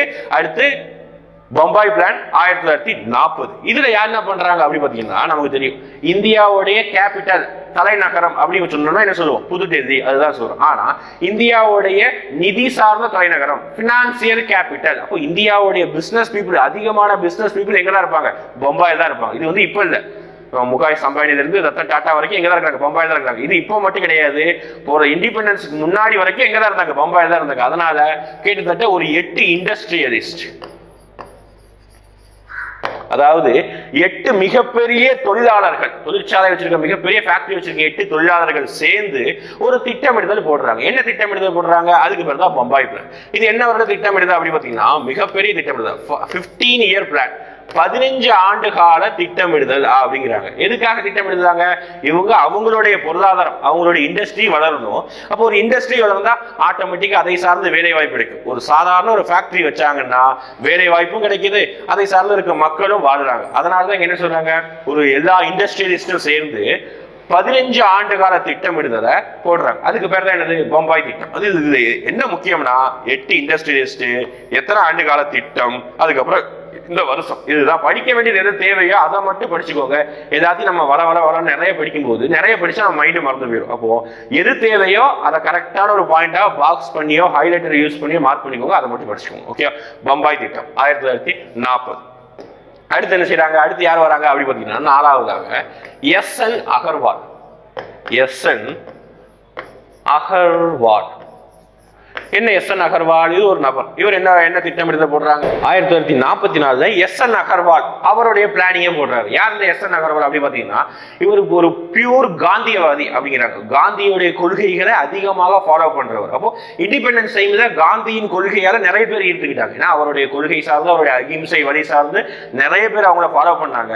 அது விடுதலை போராட்டத்தில் மட்டும் இல்ல, அரசியல மட்டும் இல்ல, பொருளாதாரத்திலையும் காந்தியுடைய பங்கு அதிகமாக இருக்குது. அதன் அடிப்படையில் எஸ்.என். அகர்வாலுடைய பிளான் என்ன சொல்றாங்க அப்படி பாத்துக்கிட்டீங்கன்னா காந்தியன் பிளான்னே சொல்றாங்க. என்ன சொல்றாங்க? காந்தியன் பிளான், காந்திய திட்டமிடுதல் அப்படின்னு சொல்றாங்க. காந்திய திட்டமிடுதல் அப்படிங்கிறாங்க. என்ன காந்திய திட்டமிடுதல்? காந்தியோட எக்கனாமி அப்படின்னு சொன்னது என்னதுதான்? பியூர்லி வில்லேஜ் எக்கனாமி தான். பொருளாதாரத்துல வில்லேஜ், அதாவது ஒரு கிராமங்களை டெவலப் பண்ணாலே காந்தி என்ன சொல்றாருன்னா, இந்தியாவில் அவர் இருக்கும்போது இந்தியாவில் கிட்டத்தட்ட 6 லட்சம் கிராமங்கள் இருந்ததாமா. அப்போ இந்தியா மொத்தமா டெவலப் பண்றதை விட வெறும் இந்த 6 லட்சம் கிராமங்களை முன்னேற்றினாலே போதும், இந்தியாவை டெவலப் ஆயிடும். ஏன்னா அதிகமான மக்கள் கிராமங்கள் தான் இருக்கிறாங்க. அதனால நீங்க கிராமங்களை முன்னேற்றினாலே ஆட்டோமேட்டிக்கா இந்தியாவை மிகப்பெரிய கண்ட்ரியா மாறும். அதே மாதிரிதான் விவசாயத்தை பெருக்கணும், காட்டேஜ் இண்டஸ்ட்ரி, அதாவது குடிசை தொழில் இருக்குல்ல, இதெல்லாம் முன்னேற்றணும் அப்படின்னு சொல்லிட்டு காந்தியோட கொள்கை இருந்தது. ஆனா அவருக்கு ஆப்போசிட்டா நம்ம இண்டிபெண்டன்ஸ்க்கு அப்புறம் அவருடைய கொள்கையை நம்ம ஃபாலோ பண்ணல. இருந்தாலும் எஸ்.என். அகர்வால் அவருடைய திட்டமிடுதலாக 1944 காந்தியன் பிளான் சொல்றாங்க. அப்போ காந்தியன் பிளான் என்னது? ஊரக பொருளாதாரம் அப்படிங்கிறாங்க. Rural economy. என்னது? ஊரகம்னா என்னது? அதாவது கிராமப்புற பகுதியில முன்னேற்றது ஊரக பொருளாதாரம், காட்டேஜ் இண்டஸ்ட்ரி, குடிசை தொழில் இருக்குங்களா, சின்ன சின்ன தொழில்கள், கடலை மிட்டாய் செய்யறது, மெழுகுவர்த்தி செய்யறது, இந்த மாதிரி சின்ன சின்ன குடிசை தொழில்களை முன்னேற்றணும். இது ஏன்னா அதுதான் அவங்களுக்கு முக்கியமான வேலை வாய்ப்பு. அப்போ இந்த ரெண்டையும் முன்னேற்றினாலே ஆட்டோமேட்டிக்கா இந்தியாவும் முன்னேறும் அப்படின்னு சொல்லிட்டு எஸ்.என். அகர்வால் காந்தியோடைய திட்டமிடுதலை 1944 முன்வைக்கிறார். இது பாருங்க, எல்லா நபர்களும் அவங்களுடைய ஐடியாவை முன்வைக்கிறாங்க. வேற எதுவுமே கிடையாது. நீங்க வேற எதுவுமே கன்ஃபியூஸ் பண்ண தேவையில்லை.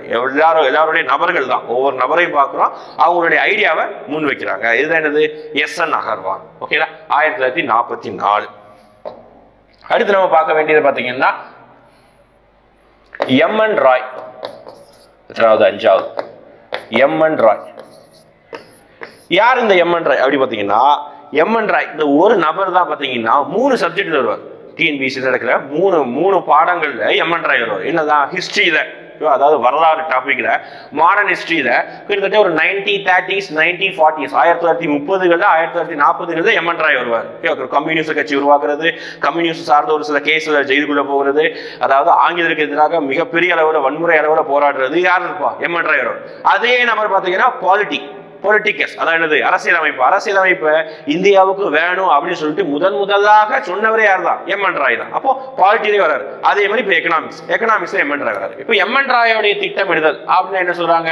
1945 இவர் திட்டமிடுதல். பாருங்க, எஸ்.என். அகர்வால் 44, அடுத்த வருஷமே எம்.என். ராய் வராரு 45. எம்.என். ராய், அவ்வளவுதான். எம்.என். போட்டுக்கோங்க, ராய், அவ்வளவுதான் அவருடைய பேர். இவர் என்ன வகையான திட்டமிடுதல் ப்ரொபோன் பண்றாரு அப்படி பாத்தீங்கன்னா மக்கள் திட்டம்னே சொல்றாங்க. என்ன மக்கள் திட்டம்? பீப்புள்ஸ் பிளான், அவ்வளவுதான். மக்கள் திட்டம். அப்போ 1945 எம்.என். ராய் அவர்களுடைய திட்டமிடுதல் என்ன சொல்றாங்க? மக்கள் திட்டம், பீப்புள்ஸ் பிளான். என்ன சொல்றாங்க? அப்போ மக்களுக்கு எது தேவையோ அதை நோக்கி நீங்க திட்டமிடுங்க. பெரிய பெரிய தொழிலதிபர்களுக்கு என்ன தேவை, பணக்காரனுக்கு என்ன தேவை, அதெல்லாம் நீங்க திட்டமிடாதீங்க. மக்களுக்கு எது தேவைங்கிறத உணர்ந்துக்கோங்க. மக்களுக்கு எது தேவையோ அதை நோக்கி போங்க. சும்மா பணக்காரன், அதாவது என்ன சொல்றது, இந்தியாவில் பணக்காரன் ஆயிட்டு இருக்கிறான், ஏழை ஆயிட்டு இருக்கான்னு சொல்றாங்களா, அதுதான். அதை இங்க செய்யாம ஏழை மக்களுக்கு என்ன தேவையோ அதை நோக்கி நீங்க திட்டமிடுங்க, இந்தியா வல்லரசாகும் அப்படிங்கிற மாதிரி அவருடைய வியூ, அவருடைய கொள்கைகளை முன்வைக்கிறாரு. அப்போ பீப்புள்ஸ் திட்டம், அதாவது மக்கள் திட்டம், பீப்புள்ஸ் பிளான். இது என்ன சொல்றாரு? இதுல மெயினா அதிகமா இந்தியாவில அதிகமான மக்கள் செய்யற தொழில் என்னதுதான்? விவசாயம் தான். அது இந்த டைம் இப்போ நம்ம 2021 இருந்தாலும் சரி, 1945 இருந்தாலும் சரி, அனைத்து அதாவது கிட்டத்தட்ட 100 கோடி பேர் மக்கள் இருக்கிறாங்கன்னா 100% 100 கோடி பேர் மக்கள் இருக்கிறாங்கன்னா அதுல 50 கோடிக்கு மேல மக்கள் என்ன வேலை தான் செய்யறாங்க? இன்னமும் கிராமங்கள்ல விவசாய வேலை தான் செய்யிட்டு இருக்காங்க. இல்லாட்டி அதை சார்ந்து ஆடு மாடு மேய்க்கிறது, சின்ன சின்ன தொழில் செய்யறது, இந்த மாதிரி தான் விவசாயம் செய்யறாங்க தவிர அதனால விவசாயங்களை முன்னேற்றுறது அதுதான் அக்ரிகல்ச்சர் மெக்கனைசேஷன் அப்படிங்கிறாங்க. என்னது? அதாவது விவசாயத்தை தொழில்மயமாக்க வேண்டும். அதாவது இன்னமும் பழைய மாதிரியே விவசாயத்தை பழைய முறைகளே விவசாயம் பண்ணாம அதுல வந்து மிஷின்ஸ், ஓகேவா, நவீன இயந்திரங்களை செலுத்துதல், இந்த மாதிரி ஒரு வகையான திட்டமிடுதலை யார் சொல்லியிருந்தாங்க?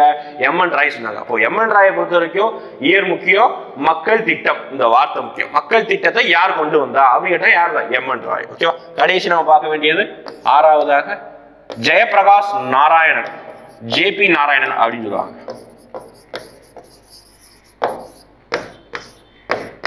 நாராயணன் இது எவர் எப்போ? கரெக்டா நம்மளுக்கு ரிபப்ளிக் குடியரசு நம்ம எப்போ வந்து குடியரசு ஆனா அப்படி பாத்தீங்கன்னா 1950 தான், ஜனவரி 26. அந்த வருடத்துல ஜெயபிரகாஷ் நாராயணன் அவருடைய ஐடியாவை முன் வைக்கிறாரு. என்ன ஐடியா? இவர் என்ன வகையான பிளான் முன் வச்சாரு அப்படின்னு பாத்தீங்கன்னா என்ன பிளான்? சர்வோதயா பிளான் அப்படிங்கிறாங்க. சர்வோதயா பிளான் தமிழே அதேதான். சர்வோதயா திட்டமிடுதல். என்ன சர்வோதயா பிளான் அப்படின்னா, இந்தியாவில் ஹிஸ்டோரிக்கலா வந்து தனிநபர் சத்தியாகிரகம் அப்படின்னு சொல்லிட்டு காந்தி ஸ்டார்ட் பண்ணுவார். அது தனிநபர் சத்தியாகிரகத்தை காந்தி ஸ்டார்ட் பண்ணும்போது அதுல ஃபர்ஸ்ட் ஒரு தனிநபராக யார் அந்த தனிநபர் சத்தியாகிரகத்தை ஸ்டார்ட் பண்ணிருப்பாரு அப்படி பாத்தீங்கன்னா ஆச்சாரியா வினோபாவே. அவர் தான் இங்க.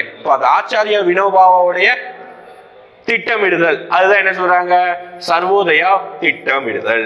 அதுதான் யாரு ப்ரொபோஸ் பண்றாங்க? ஜெயபிரகாஷ் நாராயணன் சர்வோதயா திட்டமிடுதல் பண்றாங்க. ஓகே. அப்போ இந்திய பொருளாதாரத்துடைய திட்டமிடுதல்ல நம்ம ஒரு 6 நபர்களை பார்த்தோம். ஃபர்ஸ்ட் ஒரு காலத்தின் அடிப்படையில 3 வகையா பார்த்தோம். இது வந்து என்னது? ஒரு நபர்களின் அடிப்படையில ஒரு 6 பேர் சொல்றாங்க. யார் நம்ம சொன்னாங்க? ஃபர்ஸ்ட் ஒரு ரிவிஷன் பண்ணிட்டு இருந்தோம். ஃபர்ஸ்ட் யார் சொல்றாங்க? இந்தியாவுக்கு கண்டிப்பா ஒரு திட்டமிடுதல் வேணும் அப்படின்னு சொல்லிட்டு யார் சொல்றா? விஸ்வேஸ்வரய்யா 1934 அவருடைய புக்ல எழுதுறாரு. என்ன book? Planned economy of India அப்படிங்கிற ஒரு புக்ல வந்து அவர் கைப்பட அதாவது என்ன வகையான திட்டமிடுதல் வேணும் அப்படின்னு சொல்லிட்டு எழுதுறாரு. அடுத்து 1934 விஸ்வேஸ்வரய்யா. அதுக்கு எடுத்து வராங்க 1938 யார் வரா? ஜவஹர்லால் நேரு, நம்மளுடைய முதல் பிரதமரா இருந்து அந்த டைம்ல சுதந்திர போராட்ட வீரராக இருந்த ஜவஹர்லால் நேரு அவருடைய பொருளாதார திட்டமிடுதலை முன் வைக்கிறாரு. என்ன வகையான பொருளாதார திட்டமிடுதல்? காங்கிரஸ் உடைய ஒரு பிளானா தான் திட்டமிடுதல் வைக்கிறாரு. அதுக்கடுத்து யார் வந்தாங்க? ஜவஹர்லால் நேரு. அதுக்கடுத்து பொம்பாய் பிளான் அப்படின்னு சொல்லிட்டு இந்தியாவில் இருக்கிற 8 பணக்காரங்க 8 இண்டஸ்ட்ரியலிஸ்ட் சேர்ந்து பொம்பாய் திட்டமிடுதல் அப்படிங்கிற ஒரு அமைப்பை கொண்டு வராங்க. ஓகே. அதான் என்னது? 1940 கொண்டு வந்த பொம்பாய் பிளான் அப்படிங்கிறாங்க. ஓகேவா. பம்பாய் பிளானுக்கு அப்புறம் 1944 காந்தியன் பிளான் அப்படி கொண்டு வந்தது யாரு? எஸ்.என். அகர்வால். காந்திய திட்டமிடுதல் 1944 எஸ்.என். அகர்வால். இது மட்டும் தான், இந்த பாயிண்ட் மட்டும் தான் முக்கியம். மீதி எல்லாம் ஜஸ்ட் ஒரு லிசன், ஒரு அண்டர்ஸ்டாண்டிங்கா பாத்துக்கோங்க. அந்த எது தேவையோ அதை மட்டும் மைண்ட்ல கண்டிப்பா வச்சுக்கோங்க. அடுத்து 1944 அப்புறம் 1945 வந்தது என்னது? எம்என் ராய். எம்என் ராய் திட்டமிடுதல் என்னது? 1945. இது என்ன சொல்றாங்க? பீப்புள்ஸ் பிளான், மக்களுடைய திட்டம் அப்படிங்கிற மாதிரி ப்ரொபோஸ் பண்றாங்க. அதே நேரத்தில் 1950 கடைசி நமக்கு என்ன திட்டமிடுதல் வருது? ஜெயபிரகாஷ் நாராயணனுடைய திட்டமிடுதல். என்ன திட்டமிடுதல் சொல்றாங்க? சர்வோதயா திட்டமிடுதல் அப்படிங்கிறாங்க. ஓகேங்களா. இதுதான் இந்தியாவுடைய ஹிஸ்டோரிக்கலா எப்படி வந்து பிளானிங் வந்து எவால்வ் ஆனது அப்படிங்கிறது.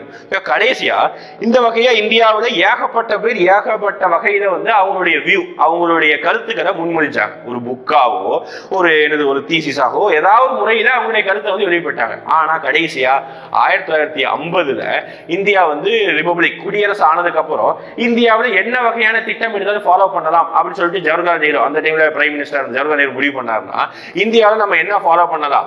5 ஆண்டு திட்டமிடுதலை ஃபாலோ பண்ணிக்கலாம் அப்படின்னு சொல்லிட்டு ஜவஹர்லால் நேரு முடிவு பண்ணாரு. ஏன்னா அவர் தான் பிரைம் மினிஸ்டர், அவர் தான் எல்லா காங்கிரஸ் கட்சிக்கும் அவர் தான் தலைவராக இருந்தார். அப்போ 5 ஆண்டு திட்டங்களை ஃபாலோ பண்ணலாங்கிறத முடிவு பண்ணிட்டாங்க.